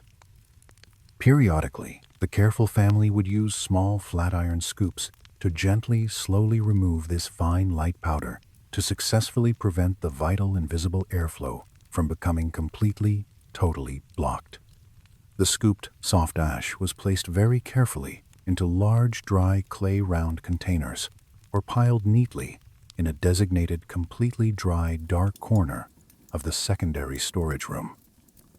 The soft gray fine powder was incredibly, incredibly light, and it smelled faintly of deep burned earth and ancient cold smoke.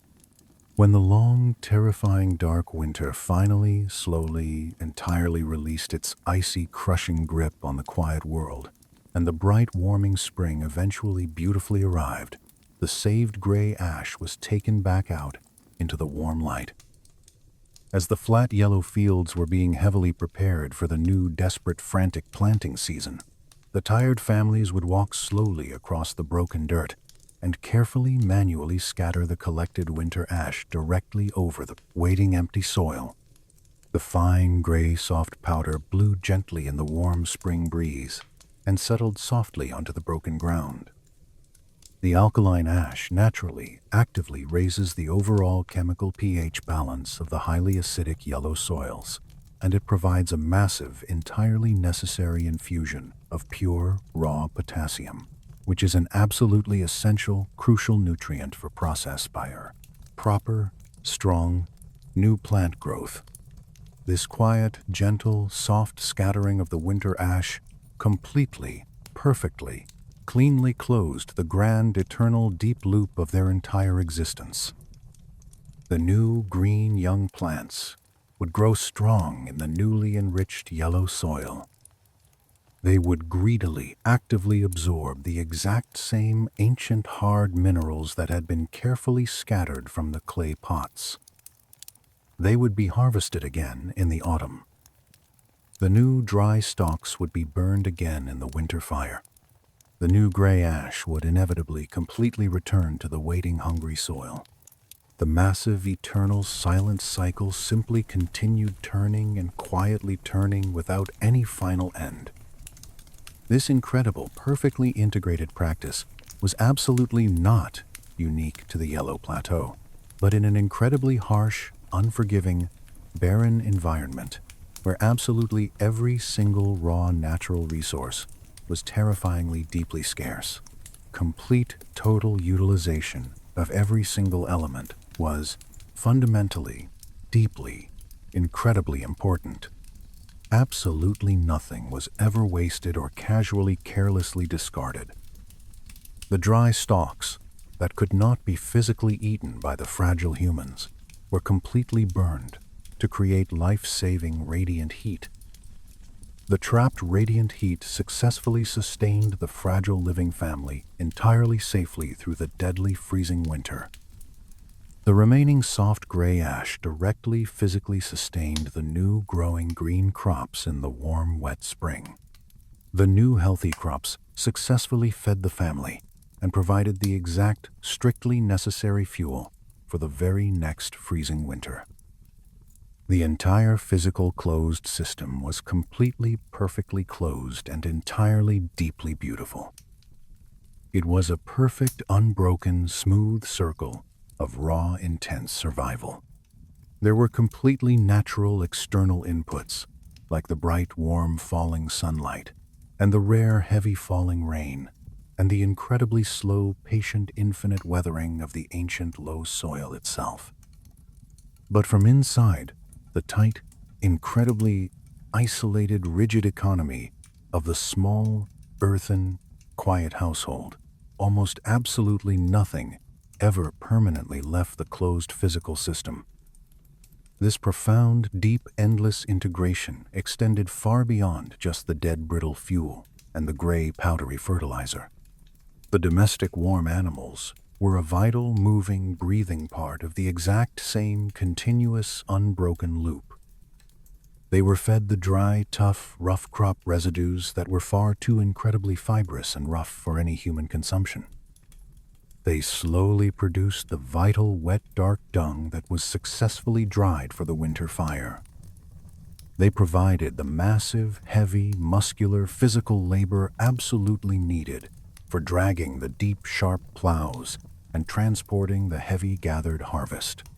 When they eventually grew too incredibly weak and old to work, they were quickly slaughtered to provide rare, precious, hot meat and the necessary thick, warm skins for heavy winter clothing.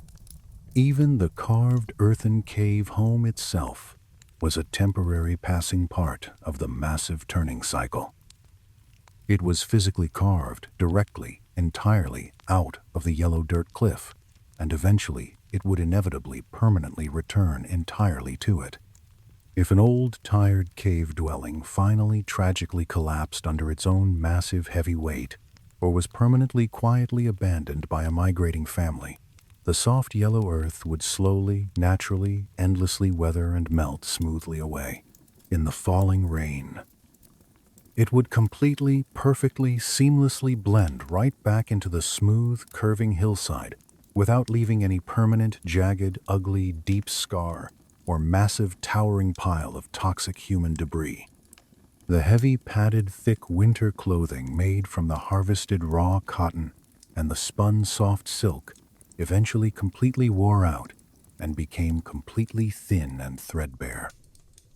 The old, soft, worn fabric was carefully torn into small, thin strips and aggressively, perfectly repurposed for patching holes or tightly stuffing small pillows until the fibers were totally, completely, utterly degraded and useless.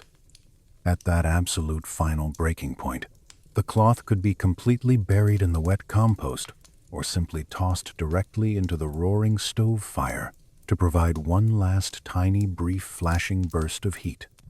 This incredibly profound, quiet, clear perspective that absolutely everything in the entire universe is deeply connected and that discarded waste is simply a precious raw resource waiting quietly to be reused was not loudly articulated as a grand, modern, complex environmental philosophy. It was just the simple, quiet, undeniable, heavy reality of exactly how their difficult, isolated lives had to be lived. The exhausted, freezing family absolutely did not think in loud, complex, abstract terms of global sustainability or wide ecological loops. They thought exclusively and purely in the incredibly sharp, intensely focused terms of simple, desperate, immediate survival. They possessed strictly limited, incredibly scarce vital resources. Those few resources simply, absolutely, deeply had to last until the very end of the long, dark winter. Wasting absolutely anything at all meant running dangerously, terrifyingly short of heat or food. Running unexpectedly, quickly short, meant terrible, freezing, agonizing hardship or immediate quiet death in the absolute dark.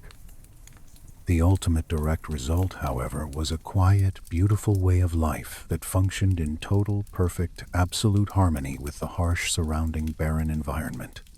The tired family took what they desperately, absolutely needed from the pale, sleeping land. They took the yellow soil for their deep, warm shelter, and they took the dead plants for their bright, burning fire. But they constantly, quietly, respectfully returned absolutely everything they could back to the waiting, quiet earth. The soft gray ash and the wet, dark compost, and eventually their own tired, heavy physical bodies, were all completely given back to the deep, dark ground. The strict rhythm of this massive, ancient cycle was dictated entirely by the slow turning of the annual heavy seasons.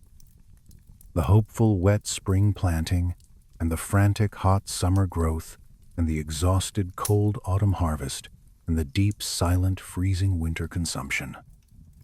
Each turning quiet season played its own vital, specific, necessary role in the grand, endless pattern. The deep, freezing, dark winter in this massive, ancient cycle was the quiet, completely still season of profound, deep return. The resting, quiet family burned the stored, invisible solar energy of the past bright summer, and they quietly returned the gray, dusty, heavy minerals to the dark, sleeping earth. They rested their tired, aching, cold bodies, and they successfully conserved their own internal human energy, while the massive, frozen, silent land itself rested quietly, entirely beneath the sharp, biting, heavy frost.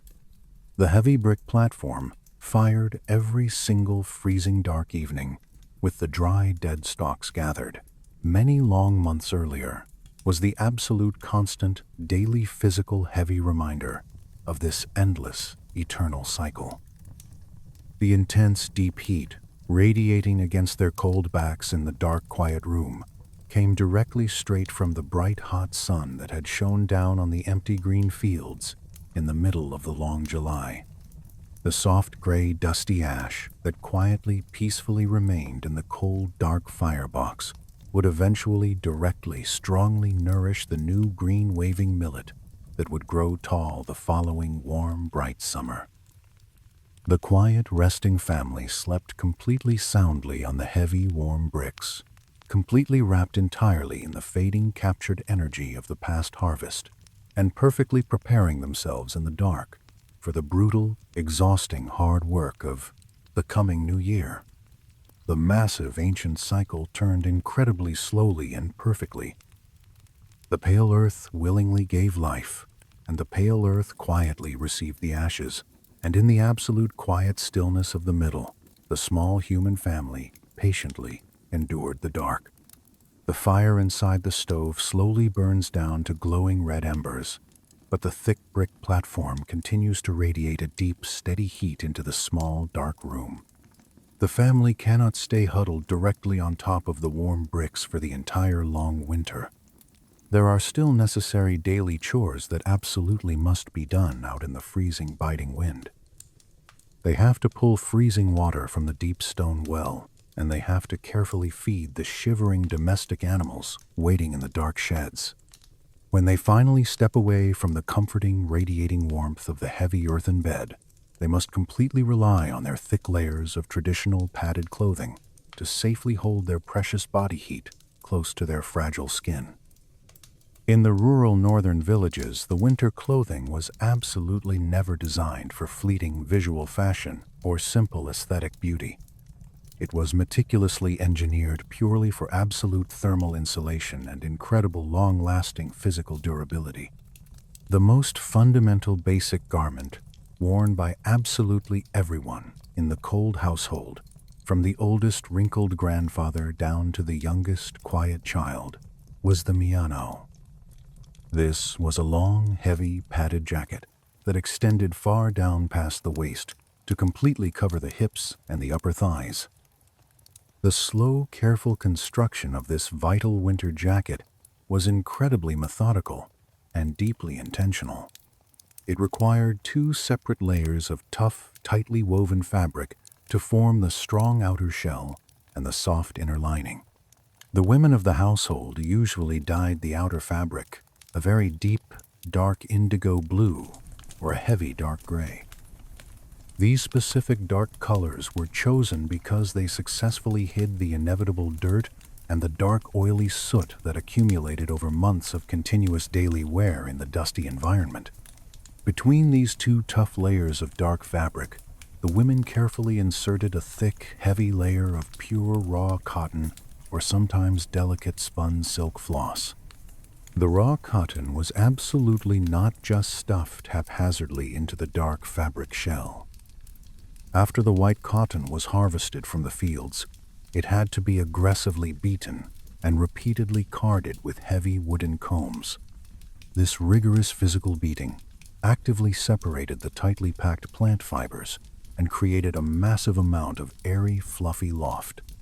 The thick, fluffed cotton trapped millions of tiny, invisible pockets of dead air between the white fibers. The trapped dead air is an incredibly poor conductor of heat, making it the absolute perfect natural insulating layer against the freezing northern wind. This soft, airy, fluffed cotton was laid out in a perfectly even thick layer, completely across the dark lining fabric. The heavy outer shell was carefully placed directly on top, and the two pieces of tough cloth were meticulously stitched entirely together by hand. The women did not just stitch the outer edges of the heavy jacket. They sewed long, continuous straight lines of thick, heavy thread directly across the entire flat surface of the garment in a neat, repeating geometric grid pattern.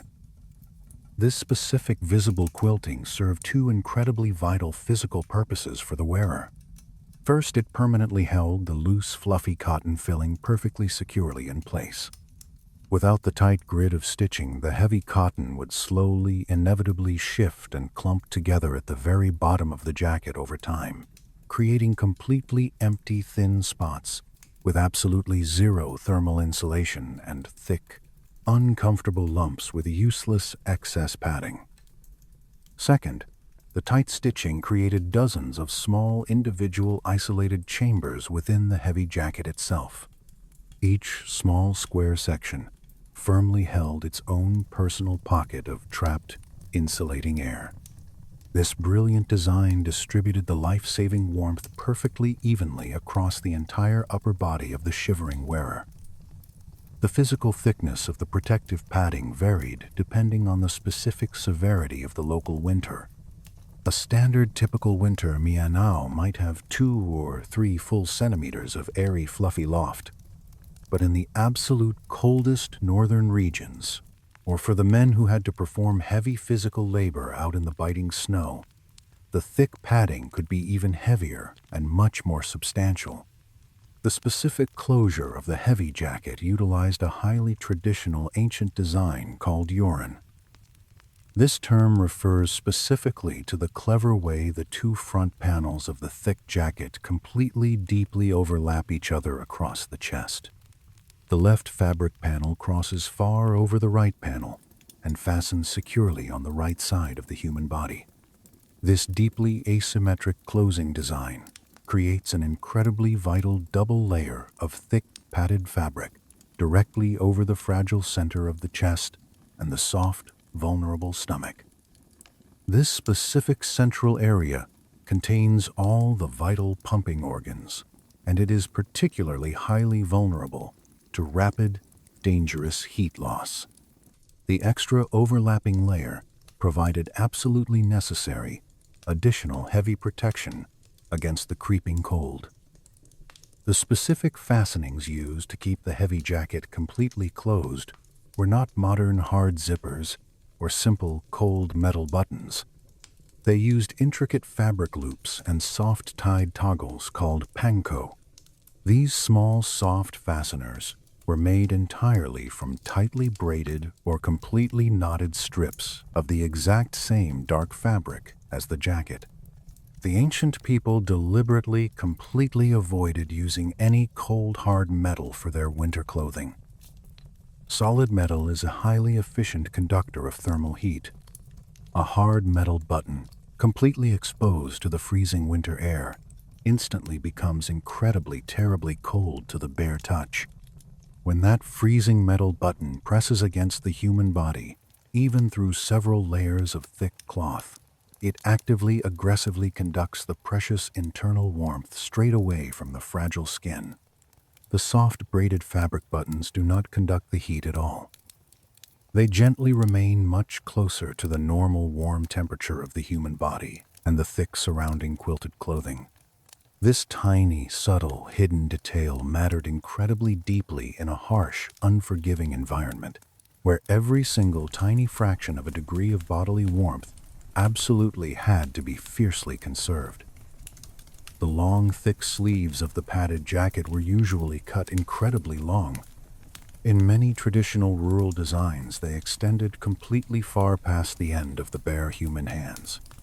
The shivering wearer could simply pull their cold, stiff hands entirely up inside the thick, dark sleeves, using the heavy quilted fabric as improvised warm, protective mittens. This simple, clever action was highly practical for standing outside for short periods in the blowing snow, or when performing basic, simple outdoor tasks that did not strictly require highly delicate, fine finger control. Keeping the bare, vulnerable hands completely covered prevented the terrible, agonizing pain of deep frostbite and conserved a massive amount of internal body heat. Directly below the heavy quilted jacket, the working family wore thick, padded trousers called mianku. These heavy, warm pants followed the exact same careful construction method as the upper jacket.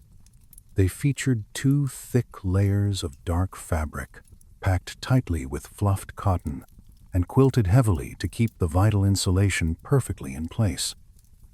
The thick, padded trousers were deliberately cut to be very loose-fitting. They allowed for easy, comfortable physical movement, and more importantly, they allowed for vital hidden air circulation around the legs. Wearing tight, restrictive clothing in the freezing winter is incredibly dangerous because it actively completely restricts the warm blood flow, and it completely flattens the insulating pockets of trapped air, making a person feel much colder. The loose, heavy clothing perfectly safely traps the warm air and allows the human body to properly maintain its own invisible insulating thermal layer. The thick trousers were tied securely, tightly at the waist, with a simple, long woven fabric sash. Down at the cold ankles, the loose fabric could be tucked very tightly into thick woolen socks or wrapped securely with long, tight strips of rough cloth to completely, permanently prevent the biting cold winter air from creeping silently up the bare legs. In the very rare, wealthier households, or in the specific green regions where specialized sericulture was actively practiced, the delicate silk floss was often used instead of the heavy raw cotton for the internal padding. The incredibly soft, fine silk floss is painstakingly made entirely from the discarded silkworm cocoons that cannot be cleanly reeled into a single continuous shiny thread. These damaged, broken cocoons are stretched manually and layered carefully into incredibly thin, translucent sheets. The silk floss has several massive, brilliant advantages over the common cotton. It is significantly noticeably lighter for the exact same amount of thermal insulation.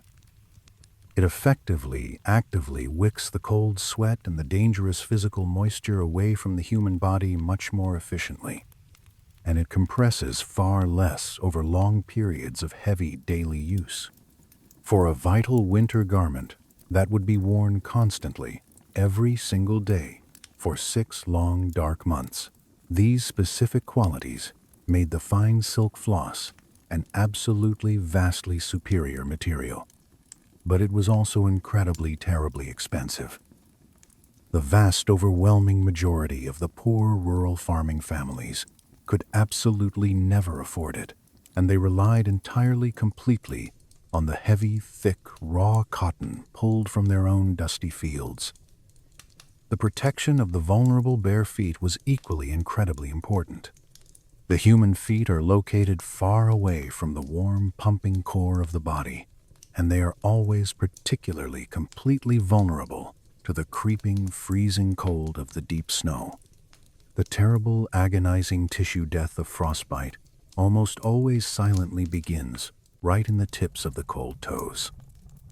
The traditional thick winter shoes were meticulously made from many heavy, thick layers of tightly woven cloth, padded and deeply quilted, exactly like the heavy jackets. The cloth soles were incredibly thick and sometimes heavily reinforced, with multiple stiff layers of tough fabric, stitched aggressively together with strong hemp thread to create a very durable, thick walking surface.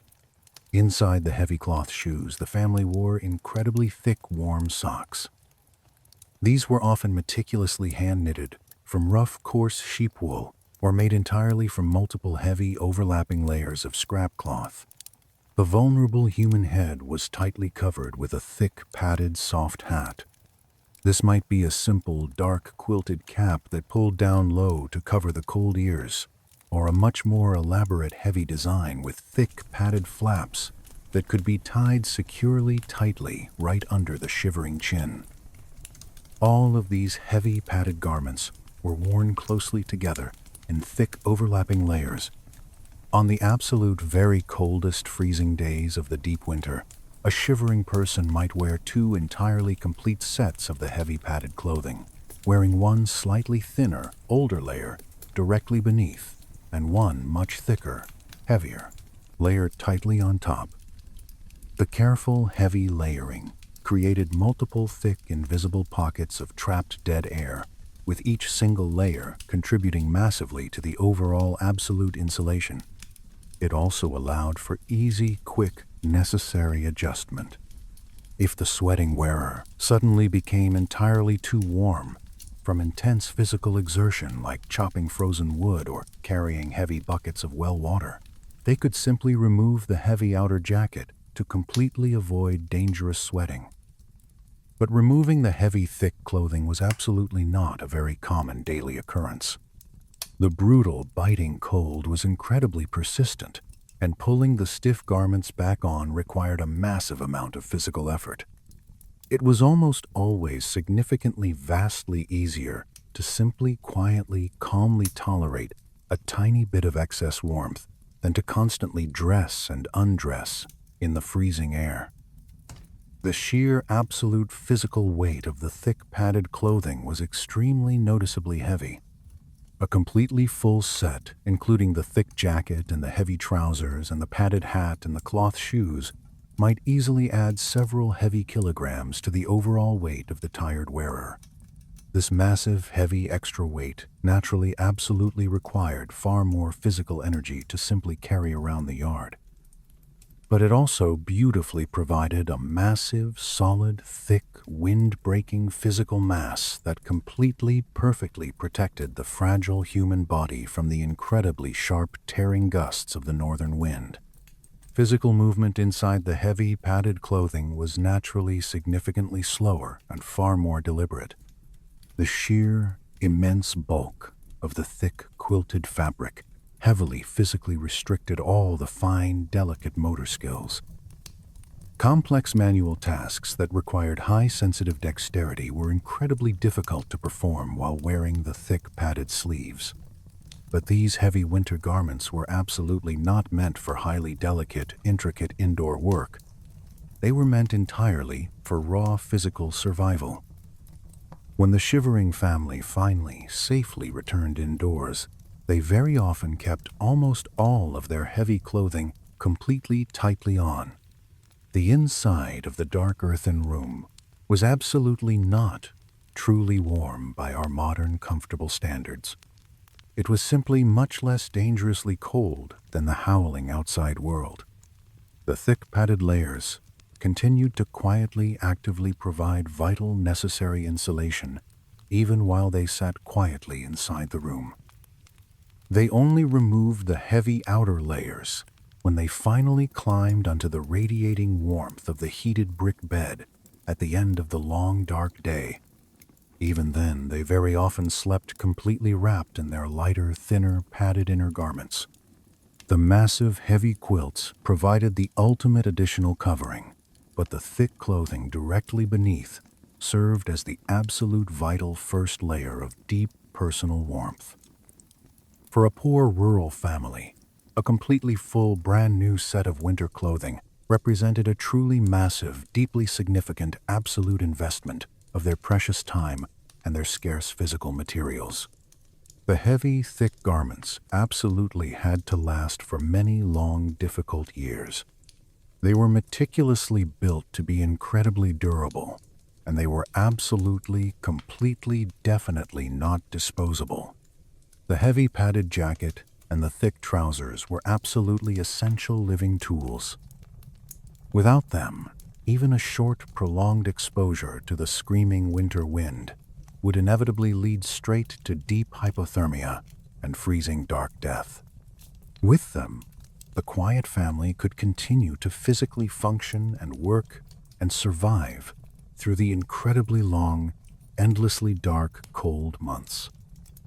The thick padded clothing protected the fragile outer shell of the human body, but the ancient traditional Chinese medicine approached the terrifying problem of winter survival from an entirely, completely different, invisible, inward angle. They did not just focus purely on the heavy external shelter or the thick cotton clothing. They focused intensely, entirely on the hidden, invisible fires burning deeply inside the human body itself. The ancient complex framework of traditional Chinese medicine does not map simply or perfectly onto our highly modern Western clinical understanding of basic human physiology. It uses completely different poetic concepts and ancient fluid terminology, but it represents an incredibly deeply coherent, brilliant survival system that was carefully, meticulously developed and refined over thousands of long freezing years.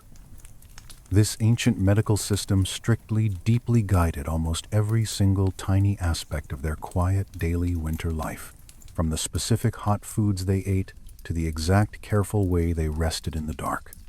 In this ancient medical framework, the fragile human body is deeply understood as a highly complex, flowing system of hot and cold energies and vital, invisible substances that absolutely, completely must remain in perfect, strict balance.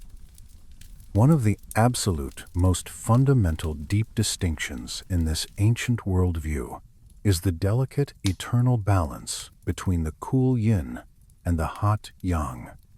The yin perfectly represents all the quiet, dark qualities deeply associated with absolute coldness and complete darkness and heavy stillness and wet moisture. The yang perfectly, aggressively represents all the bright, loud qualities deeply associated with hot, radiating warmth and blinding bright light, and intense, fast physical activity, and completely bone-dry air. The deep, freezing winter season is absolutely, inherently, massively, heavily yin. The entire outside physical environment is incredibly, terribly cold and profoundly, incredibly dark. The short, pale days are weak, and the long, heavy nights are overwhelmingly, completely dominant. The entire, vast, natural green world goes completely, quietly dormant and entirely still. The fragile living human body absolutely must, gently, slowly, adapt to this massive, overwhelming yin environment, but it absolutely, strictly, must not ever allow itself to become entirely, completely yin.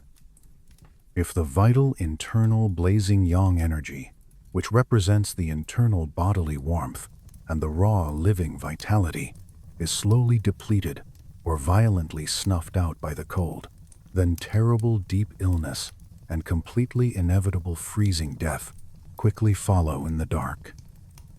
The absolute, primary, ultimate goal of the freezing people was to heavily, fiercely support and totally aggressively conserve their own internal hot yang energy throughout the long, dark, freezing winter months. This intense, quiet, internal battle was fought primarily, heavily through the highly specific, deeply intentional daily diet. The hot food they ate was the most easily accessible and the most highly controllable weapon they possessed against the dark. In the traditional medical framework, the various foods are strictly classified entirely according to their specific hidden energetic properties rather than their simple basic nutritional vitamins. Certain specific hot foods are considered deeply fundamentally warming. Other wet foods are considered highly dangerously cooling. Still other basic mild foods are completely entirely neutral. These ancient, strict classifications are absolutely not just about the actual physical temperature at which the cooked food is finally served on the hot clay plate. They refer entirely specifically directly to the invisible physiological energetic effect the food has on the internal human body long after it is fully consumed and slowly digested in the dark stomach. The deeply warming hot foods are firmly believed to aggressively stimulate the sluggish winter blood circulation and heavily increase the slow internal metabolic activity and naturally, forcefully generate intense, deep internal physical heat. The wet, cooling foods are thought to gently, quietly calm the tired body and significantly rapidly reduce any dangerous excess internal heat. The simple, neutral foods gently, beautifully maintain the quiet internal balance without forcefully pushing the delicate system in either extreme direction. When the dark, freezing winter finally arrived, the daily family diet shifted incredibly heavily and entirely toward the strongly, intensely warming foods. The rough, ugly, knotted ginger root was absolutely one of the most incredibly important and highly prized medicinal ingredients in the entire household. The fresh, spicy, wet ginger was used heavily, aggressively, in all the daily cooking, and it was also frequently steeped entirely alone in boiling water to prepare a very strong, incredibly sharp, spicy hot tea. It was firmly, deeply believed to violently, forcefully expel the creeping, freezing cold entirely out from the deepest parts of the human body. The ancient people firmly believed that the sharp, burning, spicy heat of the raw ginger promoted a very gentle, highly controlled, necessary internal sweating, which was seen as the absolute perfect, vital way to quickly, safely clear any dark, freezing blockages entirely out of the invisible bodily meridians. The hidden meridians are the specific ancient channels through which the invisible vital life energy, known as qi, is thought to constantly rhythmically flow. The sharp, pungent white garlic served a very, very similar deep internal medical purpose. It was considered incredibly pungent and highly deeply warming. The women crushed the white cloves and added them heavily to the hot, boiling winter soups and the sizzling, oily, stir-fried dishes.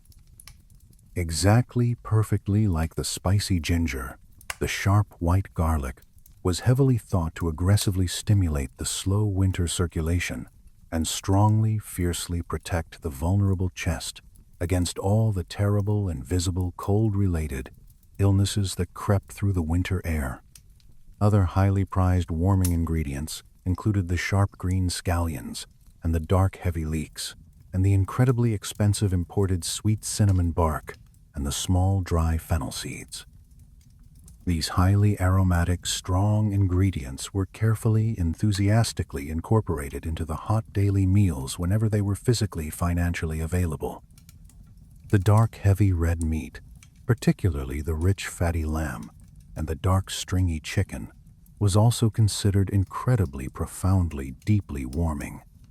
But the heavy, fresh meat was absolutely, totally not a common daily staple for the vast, overwhelming majority of the poor, starving, rural farming families. The expensive, rare meat was strictly, carefully, entirely reserved only for the absolute most special, rare winter occasions, or given specifically to the very young, sick children and the very frail, weak elders who desperately, urgently needed the extra heavy, massive internal nourishment to survive the night. The absolute, true, heavy foundation of the daily, repetitive winter diet was the simple stored grain, prepared meticulously as a thick, hot porridge, known commonly as congee. The congee is a very simple hot dish made entirely from the stored white rice or the hard yellow millet. It is cooked extremely, incredibly slowly, with a massive, large amount of fresh well water, until the hard, tiny grains completely, totally, physically break down, and the entire thick mixture becomes incredibly smoothly viscous and entirely heavy. The slow, bubbling cooking process over the hot, glowing stove can easily take a full long hour or even much more. This incredibly long, intensely slow boiling cooking process serves several very important, vital physiological purposes. It makes the hard, dry grain incredibly, vastly, deeply easier for the tired human stomach to quickly digest. The physical biological process of internal digestion naturally, inevitably, requires a massive, large amount of internal physical bodily energy. In the freezing cold winter, when minimizing the wasted physical energy spent on internal digestion means that far more vital internal energy is safely available for simply maintaining the core body temperature. This soft liquid diet is an absolute literal lifesaver. The thick hot congee is also physically deeply warming in the most incredibly simple, highly literal sense of the word. It is served absolutely boiling hot, directly straight from the black iron pot. Eating a large, heavy ceramic bowl of the thick, steaming hot congee instantly, directly, forcefully, physically warms the cold, empty stomach and heats the absolute vital center core of the shivering human body. But in the ancient traditional medical terms, the thick, hot congee is also deeply, highly nourishing to the vital invisible spleen and the working stomach. These are the specific, vital internal organs entirely, utterly responsible for magically, successfully transforming the swallowed dead food directly into hot, living, vital energy. A perfectly well-functioning warm spleen and a hot, active stomach are absolutely, totally, essentially critical for properly generating the necessary hot yang energy to fight off the freezing dark. Certain specific heavy dark ingredients were very carefully, regularly added to the bubbling pot to highly enhance its deep internal warming properties. The small, hard black beans were a very, very common popular addition. They were deeply thought to strongly, aggressively physically nourish the vital hidden kidneys. In the complex traditional Chinese medicine, the hidden kidneys are absolutely not just the simple physical filtering organs located in the lower back. They deeply, perfectly represent a massive, complex, invisible functional system, deeply fundamentally associated with the absolute deepest foundational core energy of the human body, known specifically as the Jing. The ancient kidneys are deeply seen as the absolute primary hidden source of all internal hot bodily warmth and all raw vital life force, particularly deeply, especially during the freezing dark cold of the long winter. The hard, wrinkled walnuts were another highly favored specific addition. They were firmly, deeply believed to strongly, actively strengthen the deep kidneys and to completely, totally warm the highly vulnerable lower back area, which is a specific part of the human body, considered particularly deeply dangerously vulnerable to the creeping, freezing cold. Dark, heavy, green leafy vegetables, though they were absolutely not considered as intensely warming as the spicy ginger or the pungent garlic, were always frequently included for their deep, heavy, rich, nourishing properties. They physically, successfully provided the absolutely essential vital vitamins and the heavy, deep minerals that completely supported the overall long-term physical health of the tired, starving family. The actual daily physical preparation of the hot food was perfectly, flawlessly, naturally timed to beautifully, seamlessly coincide exactly with the necessary physical heating of the massive brick kang. The exact same hot, glowing stove that was actively physically used to slowly, loudly cook the bubbling evening congee was the exact same roaring fire that forcefully, successfully charged the heavy, cold brick platform with the massive, intense heat for the long night. This perfect physical overlap meant that the shivering, tired family automatically, beautifully received two completely, totally, entirely different forms of pure life-saving thermal heat from the exact same single small pile of burned dry fuel. The hot, thick food successfully provided the necessary immediate, deep internal metabolic warmth, providing the raw, heavy calories that the internal body would slowly, silently, safely burn to rapidly generate internal physical heat. The traditional medical approach to the freezing winter also heavily, strongly, aggressively emphasized the deep, absolute necessity of total, profound, quiet physical rest. The freezing dark winter was firmly, completely seen, entirely universally, as a deep, quiet time for extreme, fierce internal conservation. Absolutely not for any wild, chaotic, useless outward physical expenditure. The vast, wide, frozen, natural physical world outside the thin paper window was completely, totally, completely dormant and silently asleep. The fragile, small human beings, completely, strictly, absolutely needed to quietly, perfectly, patiently follow this exact same massive, natural, cosmic pattern. This absolutely, totally, certainly did not mean complete, total, lazy, absolute inactivity. The heavy, necessary, daily survival work still absolutely, completely needed to be quietly, diligently, perfectly done. But any totally, entirely unnecessary, frantic, wild physical exertion was incredibly, fiercely, strictly, deeply avoided by everyone. Long, exhausting, pointless walks across the freezing, windy hills and highly strenuous, sweating hard manual labor and any chaotic, frantic activities that simply caused sudden, heavy, hot sweating were intensely, completely, aggressively minimized. Heavy, hot sweating, in particular, was viewed with extreme, massive, fierce caution and deep, terrifying suspicion during the freezing dark winter. When a human body physically sweats, the tiny, invisible pores of the soft skin physically, completely, widely open up. These open, wide, vulnerable pores easily, freely, quickly allow the terrible, invisible, freezing cold to physically, instantly penetrate straight, incredibly deeply into the incredibly, incredibly soft, warm interior of the human body.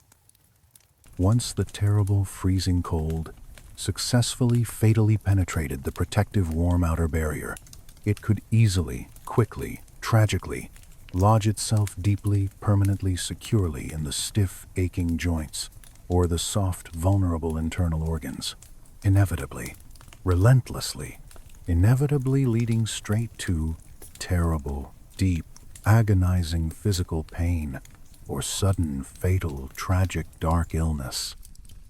Deep, incredibly, incredibly long, slow, quiet, peaceful, uninterrupted, perfect sleep was also heavily, aggressively, deeply, profoundly emphasized and strongly, wildly encouraged. The incredibly long, dark, heavy, quiet, freezing nights, naturally, easily, smoothly, successfully, provided vastly far more available quiet time for deep, profound, heavy, intense, restorative, absolute rest. The tired, freezing human body was actively, strongly, gently encouraged to deeply sleep significantly far more in the dark, freezing winter than in the bright, hot, busy, frantic, loud summer. The final wooden bowls of the thick, hot millet porridge have been completely scraped clean and quietly set aside in the dim room. The roaring orange fire inside the deep stove has finally slowly burned down to a pile of quietly glowing, soft red embers. The intense, frantic physical activities of the long, freezing day are officially completely over, but the tired family absolutely cannot simply lay their cold, stiff bodies directly down onto the heavy brick bed just yet. There is one absolutely final, incredibly vital, deep physical ritual that perfectly, gracefully marks the quiet transition between the bitter, freezing waking world and the soft, warm, heavy realm of sleep. It is the communal evening foot bath, known quietly as the Pao Jiao. This ancient daily practice is absolutely not just a simple mundane matter of basic physical cleanliness to wash away the yellow dust of the plateau. It is a highly calculated, incredibly sophisticated therapeutic medical intervention specifically designed to perfectly prepare the shivering human body for deep, total physical surrender. In the vast, complex, ancient framework of traditional Chinese medicine, the two human feet hold an incredibly profound and deeply powerful specific physical significance. The ancient healers described the 2 feet as the literal physical roots of the entire human body. They contain a massive, dense concentration of over 60 highly sensitive physical acupuncture points. They serve as the critical, massive meeting place for 6 of the absolute most major energetic meridians flowing constantly through the hidden human form. The invisible meridians are the deep, hidden channels through which the raw, vital life energy is thought to constantly, rhythmically flow. The feet are the absolute, ultimate, critical junctions in the complex energetic system of the entire living body. Immersing these highly sensitive, vital roots completely into a deep basin of intensely hot water is firmly, deeply believed to physically, aggressively stimulate these hidden points and forcefully awaken the slow, sluggish winter meridians. But entirely beyond the ancient poetic framework of the traditional medicine, there are very real, highly observable physiological effects happening quietly under the hot water. The intensely hot water, physically, aggressively, causes the tiny, constricted blood vessels deep inside the freezing feet to suddenly rapidly dilate and open wide.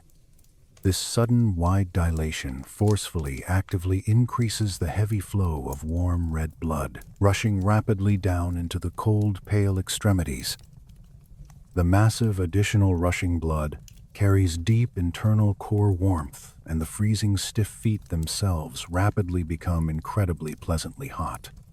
At the exact same time, the sudden massive dilation of the blood vessels in the lower legs actively draws the heavy warm blood completely away from the hot core of the body and away from the busy active thinking head. This subtle, silent, physical redistribution of the blood has an incredibly profound calming effect on the entire human nervous system. The high blood pressure drops very slightly in the chest. The constant sharp sense of high anxious mental tension and the bright, sharp daytime alertness naturally, smoothly, actively decreases. For a tired, freezing person quietly preparing to completely surrender to the dark night, this internal physiological shift is incredibly, highly beneficial. The tight, rigid muscles begin to melt and entirely relax. The loud, racing mind suddenly quiets and grows pleasantly heavy. The specific, exact temperature of the bath water mattered incredibly deeply. If the water was poured too tepid and cool, it simply would not produce the necessary sudden blood dilation or the desired relaxing physical effect. If the water was poured far too boiling hot, it could easily cause severe, terrible discomfort or even terrible, painful, deep burns on the fragile, numb skin. The perfectly recommended strict temperature range was always carefully, perfectly kept between 38 and 42 degrees. This is incredibly noticeably hot to the bare, sensitive touch, but it is absolutely not dangerously scalding. The careful mother could prepare water at this exact perfect temperature by heating a large iron pot directly over the dying stove embers, and then slowly, carefully mixing the boiling water with freezing cold well water in a large round, wooden basin until the absolute perfect soothing temperature was successfully achieved. The family always carefully manually tested the hot steaming water with a bare, cautious hand before ever placing their sensitive cold feet into the deep wooden bowl. The heavy wooden basin was typically a simple, beautifully crafted object, large enough to easily completely submerge 2 adult feet all the way up past the knobby, delicate ankles. The 2 cold feet were placed slowly, carefully into the steaming hot water and allowed to peacefully, quietly soak in the dark room. The strictly recommended ideal duration for the hot bath was usually 15 to 20 long, quiet minutes. This was just long enough for the intense, heavy heat to successfully penetrate deeply straight into the aching bones and for the rigid blood vessels to fully properly respond to the change in temperature. But it was absolutely not so long that the hot water eventually grew uncomfortably completely cold in the freezing winter air. During the long, slow, quiet soak, the careful family might occasionally add dry, potent medicinal herbs directly to the steaming hot water. The absolute most common and highly prized herbal addition was the dried, crushed leaves of the mugwort plant. Mugwort is a tough, resilient wild plant that grows incredibly readily and wildly in many rough parts of the ancient land. It has been used heavily in traditional rural medicine for many long-passing centuries. In the specific, quiet context of an evening foot bath, the crushed, dry mugwort was firmly believed to magically, powerfully warm the invisible internal channels and to violently, actively dispel the creeping, terrible, freezing cold and the state, heavy, dangerous dampness from the human bones. The dangerous concept of dampness in the ancient medical tradition refers strictly to a terrible pathological internal condition where excess heavy moisture slowly, dangerously accumulates deep inside the living human body. It is heavily, deeply associated with terrible, agonizing joint pain and severe morning stiffness and a profound, terrible feeling of crushing physical heaviness. The completely dry, bitter, freezing cold climate of the northern Loess Plateau could still, ironically, completely produce this terrible internal dampness, particularly in the low areas, near the freezing river or in the poorly ventilated deep earthen dwellings. The strong, potent mugwort was deeply thought to perfectly naturally counteract this terrible, invisible threat. The plant leaves were harvested and completely dried in the hot summer sun, and then simply crushed and dropped directly into the hot steaming basin water, where they instantly, loudly, released their deeply, highly aromatic, heavy chemical compounds. The resulting thick, heavy steam, rising slowly from the wooden basin, smelled incredibly sharp and deeply, slightly medicinal. It was a very rich, earthy, pungent smell that completely cleared the tired sinuses and heavily filled the small, dim room with the thick, heavy scent of the wild summer fields. The fresh, spicy yellow ginger root was another incredibly highly common popular addition to the evening ritual. Thin, freshly cut slices or heavily, violently crushed pieces of the raw, wet ginger root thrown directly into the steaming hot water provided an incredibly intense, sharp warming sensation that massively, fiercely intensified the beautiful, relaxing effect of the hot water bath. These deep, herbal hot infusions were absolutely not always used every single night. If the precious dry herbs were totally temporarily unavailable, or if the poor family simply quietly chose to heavily conserve their meager winter supply, then the plain, hot, clean water was entirely, absolutely sufficient to do the job. But when the dry herbs were generously added, they were happily seen as massively, deeply enhancing the wonderful, quiet, therapeutic effect of the evening routine. While the 2 tired feet soaked peacefully in the hot wooden basin, the entire human body began to totally, completely, deeply relax. The intense, soothing warmth of the herbal water slowly, magically spread upward through the heavy calves and the tired thighs. The tight, cramped muscles of the lower legs and the bruised, aching arches of the feet, which might have been incredibly stiff and terribly tense, from the long, brutal day of heavy standing labor, finally, completely gave up their fight, softened beautifully in the hot water. If the long, hot soaking lasted just a little bit long enough, some of the people sitting in the dark would begin to quietly, gently sweat very lightly across their foreheads. This tiny bead of sweat was absolutely considered an incredibly positive, healthy sign by the watching elders. The light, soft sweating physically clearly indicated that the deep, internal, vital yang energy of the body was being successfully, actively awakened, and that the terrible, creeping, dark cold of the long day was being forcefully, physically, expelled directly out of the deep bones. After the perfectly prescribed quiet time, the two hot red feet were slowly, carefully removed from the steaming herbal water. They were dried incredibly thoroughly with a rough, heavy woven cloth. This specific drying step was unbelievably, completely important. Wet, bare feet lose their precious internal heat incredibly rapidly through the physical process of simple, fast evaporation. In a freezing, cold, dim room, this fast evaporation could instantly, completely, entirely negate the wonderful, deep warming effect of the entire long bath. The wet feet absolutely, totally needed to be completely bone dry before the person ever moved away from the wooden basin. Once the hot feet were perfectly, completely dry, the person immediately quickly pulled on incredibly thick, heavy, warm socks. These thick, soft socks were very often meticulously, entirely hand-knitted from rough, warm sheep wool, or made completely from multiple heavy overlapping layers of thick, quilted, dark cloth to perfectly, permanently seal in the fresh, wonderful heat.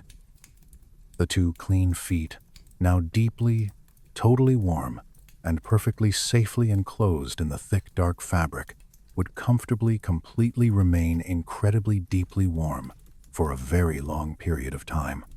The deeply relaxed person then moved slowly, quietly toward the massive waiting structure of the heavy brick bed. The two warm, dry feet stepped softly, completely onto the smooth, warm, flat surface of the heavy, radiating platform. The incredibly beautiful, perfect physical combination of the two completely different, massive sources of deep warmth, the wonderful residual herbal heat safely trapped inside the thick socks, and the massive, radiant, heavy heat slowly pressing upward from the hot-baked clay created a truly profound, deep sensation of absolute, pure physical comfort. This quiet, slow, delicate transition from the hot wooden basin to the massive hot brick platform was perfectly, beautifully, specifically designed to safely maintain and greatly, endlessly extend the wonderful, fading feeling of complete, total bodily warmth. The human body, already incredibly deeply relaxed from the steaming hot water, simply settled heavily, smoothly onto the perfectly heated flat platform. The massive, thick, heavy cotton quilts were slowly, firmly pulled up over the tired, shivering shoulders. The quiet, beautiful, deeply inevitable process of falling completely asleep instantly, beautifully began. The long, quiet foot bath served multiple, incredibly vital, completely essential functions in the dark.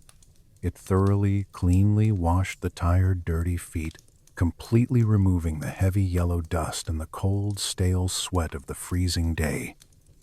It profoundly, perfectly warmed the extreme physical edges of the human body, which are always inevitably the very first vulnerable parts to feel the creeping, freezing bite of the winter wind.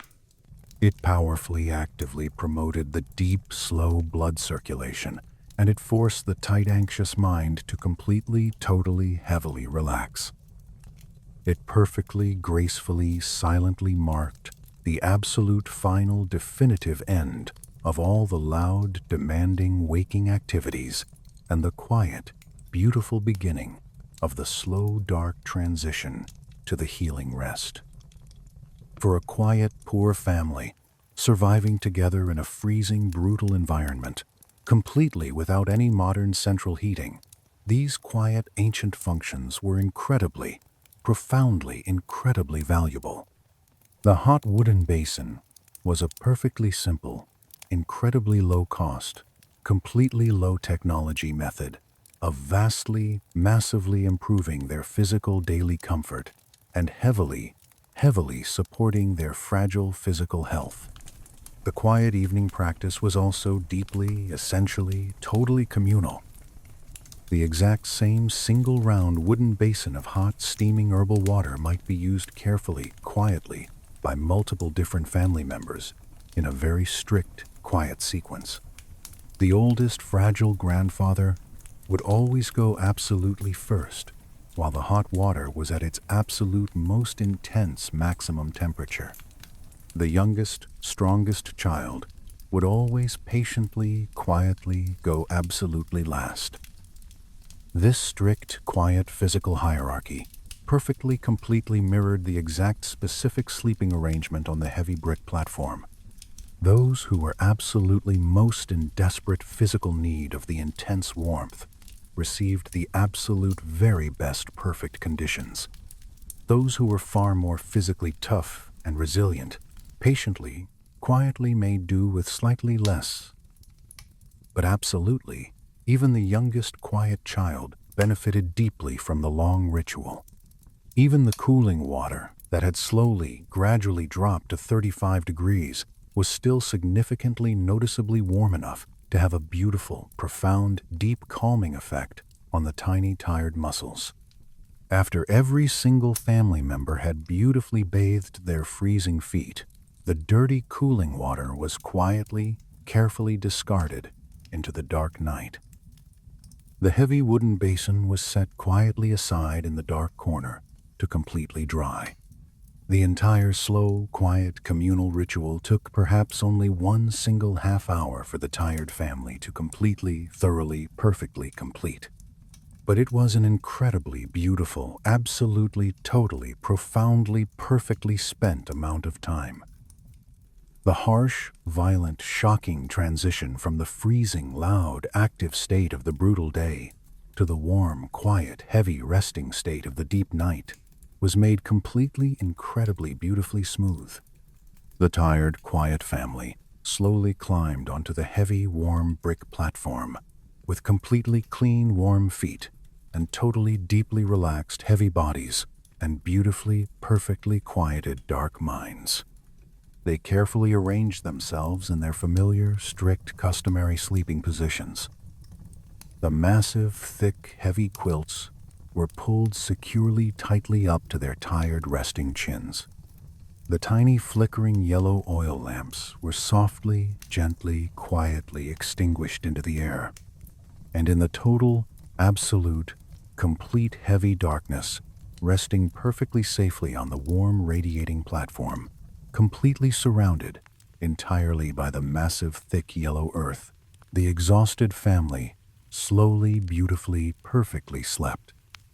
The heavy wooden basin is finally quietly emptied into the dark, and the tired family slowly, carefully climbs up onto the massive, warm surface of the radiating brick platform. The heavy physical structure of the kang is large enough to easily, safely hold the entire extended family, sleeping closely together, side by side, but the specific placement of the resting bodies is absolutely not randomly or casually decided. The flat brick platform possesses a very strict physical and highly traditional social geography. It has a distinct hot head and a distinct cool tail. These are absolutely not just simple poetic metaphorical terms. They perfectly accurately describe the internal thermal reality and the strict social hierarchy of the entire sleeping arrangement. The head of the massive platform is the specific large section located absolutely closest to the hot glowing stove, where the burning hot smoke first violently enters the dark internal horizontal flues. When the heavy stove is actively fired in the early evening, this specific section physically heats up first, and it becomes incredibly, deeply, intensely warm to the bare touch. The far opposite end of the long platform is the tail located directly next to the tall vertical chimney. By the specific time the dark smoke finally reaches this far section, it has already generously surrendered almost all of its precious stolen heat to the waiting bricks. The tail section is significantly noticeably cooler than the hot head. The subtle, invisible thermal gradient across the smooth, flat surface of the bed can easily be 10 or 15 full degrees. This gentle, sloping gradient is absolutely not an accident of poor ancient engineering. It is a brilliant, intentional, highly functional feature that allows the single massive bed to perfectly serve completely different physical thermal needs simultaneously in the exact same small room. Who absolutely sleeps exactly where is deeply, permanently determined by a very strict, quiet combination of ancient social hierarchy and actual raw physical medical need. In the highly traditional rural households, the deep ancient respect for the fragile elders was absolutely, totally paramount. The very absolute warmest section at the head of the heavy bed was completely, permanently, totally reserved for the absolute oldest, most fragile members of the quiet family. The tired grandparents always quietly slept here closest to the hot, hidden fire. If there were no living grandparents, the exhausted parents took this prime, hot position. This specific, careful placement was absolutely not an arbitrary, empty gesture of simple politeness. Elderly human bodies naturally struggle to generate their own internal metabolic heat. Their thin, slow blood circulation is very often terribly poor. They feel the sharp, biting cold much more acutely than the strong young adults, and they are at a far greater terrifying risk of sliding slowly into fatal deep hypothermia during the freezing black night. Placing the frail, fragile elders at the absolute hottest part of the radiating brick bed was an incredibly beautiful, highly practical, necessary response to this deep physical vulnerability. It was a physical, living, breathing, nightly expression of absolute, pure devotion and deep, unyielding familial love. The coolest flat section at the far tail of the bed was occupied by the absolutely youngest and most physically robust, resilient members of the large family. The strong children and the healthy young adults slept peacefully here. This was absolutely not seen as a cruel, cold hardship or a punishment in any way at all. Young, healthy, active bodies naturally generate massive amounts of their own internal heat incredibly readily. They tolerate the cooler air temperatures significantly, vastly better than the old, fragile bones. They also had the massive, profound benefit of the deep, heavy shared quilts and the incredible radiating body heat from the other humans sleeping tightly, packed into the middle section of the wide bed. The middle section of the massive platform was quietly occupied by everyone else who fell exactly in between.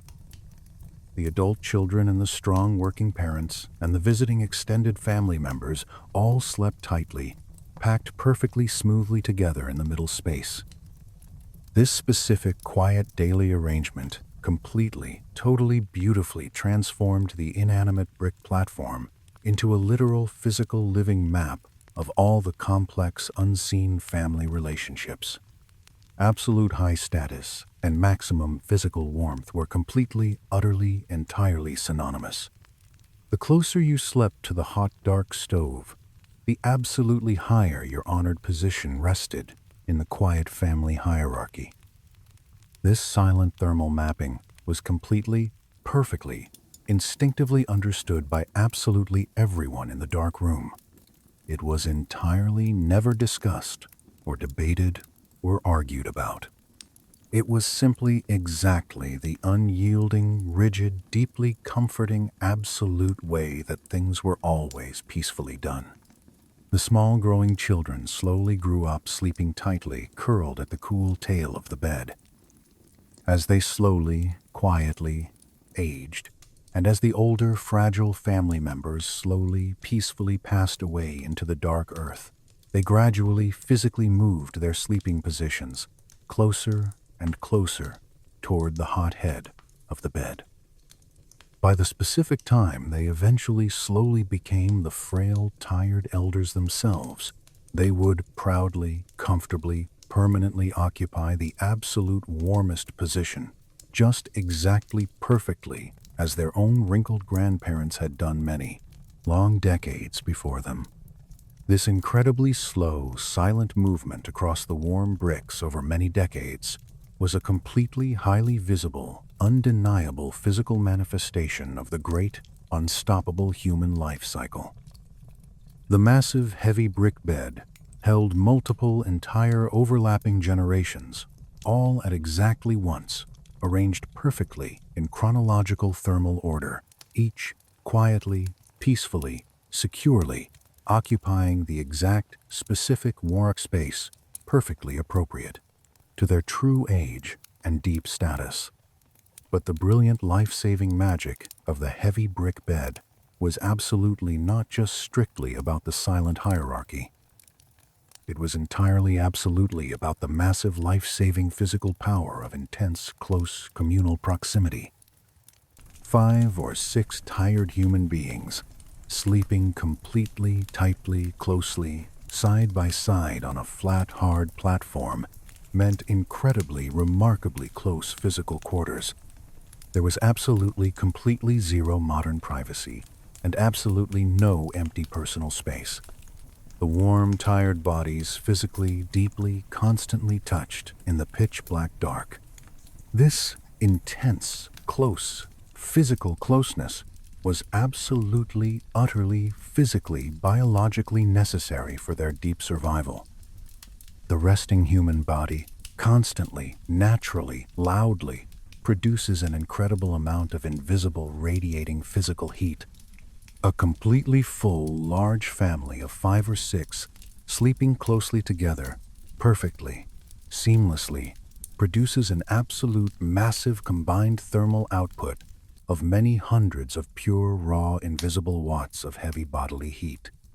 It is the exact physical equivalent of a large, glowing mechanical heater burning quietly in the dark room. Underneath the incredibly massive, incredibly thick, heavily quilted dark cotton blankets, this massive amount of pure body heat was completely, totally, perfectly trapped. The thick, dark indigo quilts used on the brick bed were absolutely not like thin, modern decorative blankets. They were incredibly massive, heavy, thick constructions, specifically highly, perfectly, meticulously engineered to aggressively, ferociously trap and completely hold the hot rising air. The thick, raw cotton batting, hidden completely inside the heavy fabric, was deeply fluffed and heavily, expertly layered to create a massive amount of high, airy loft. The thick pockets of trapped dead air completely physically prevented the precious warm body heat from ever slowly escaping up into the freezing cold air of the dark earthen room. The family did not use individual, separate, small blankets. They shared 1 or 2 incredibly massive, giant, heavy dark quilts that draped perfectly, completely, massively over all of their sleeping bodies at the exact same time. This beautiful, deep, shared covering had incredible, massive, profound thermal advantages.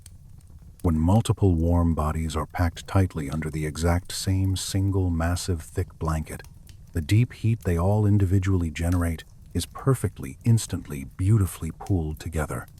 The warm, invisible hot air, constantly rising slowly from each individual sleeping person, mixes completely freely, perfectly beneath the dark, heavy fabric.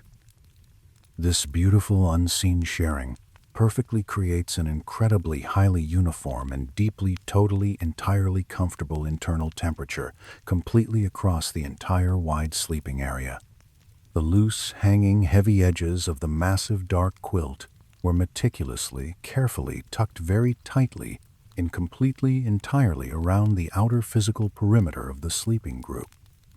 This tight, careful tucking actively, beautifully created a completely flawless, airtight, invisible thermal seal that entirely, perfectly, actively prevented the precious, hot, trapped air from ever blowing away, and the biting, freezing, dark cold air from ever creeping silently in. The sheer physical heavy weight of these massive, dark, ancient quilts was incredibly, undeniably substantial. Lying flat on the hard, warm bricks directly underneath them created a deep, profound, intense psychological, physical feeling of being completely, totally pressed safely down and perfectly, heavily, securely held firmly in one single place. This massive, crushing, heavy weight was absolutely, perfectly, not at all deeply uncomfortable. For the tired, anxious, freezing people, it was incredibly, profoundly, beautifully, deeply reassuring. It signaled absolute, complete, total, heavy, perfect safety and deep, intense, quiet, pure, unyielding warmth. The completely, total, absolute dark pitch blackness inside the buried earthen room at night was incredibly, absolute and completely, utterly, entirely profound.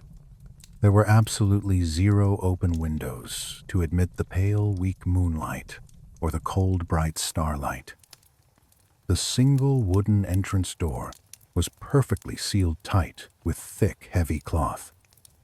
The absolute entire world was totally, completely, perfectly, flawlessly pitch, absolutely, terribly, wonderfully, beautifully quiet black. In this absolute total sensory deprivation, the other tiny physical senses became incredibly, deeply, massively, highly prominent. The soft, overlapping, rhythmic, deep sounds of the human breathing rising and falling in the dark.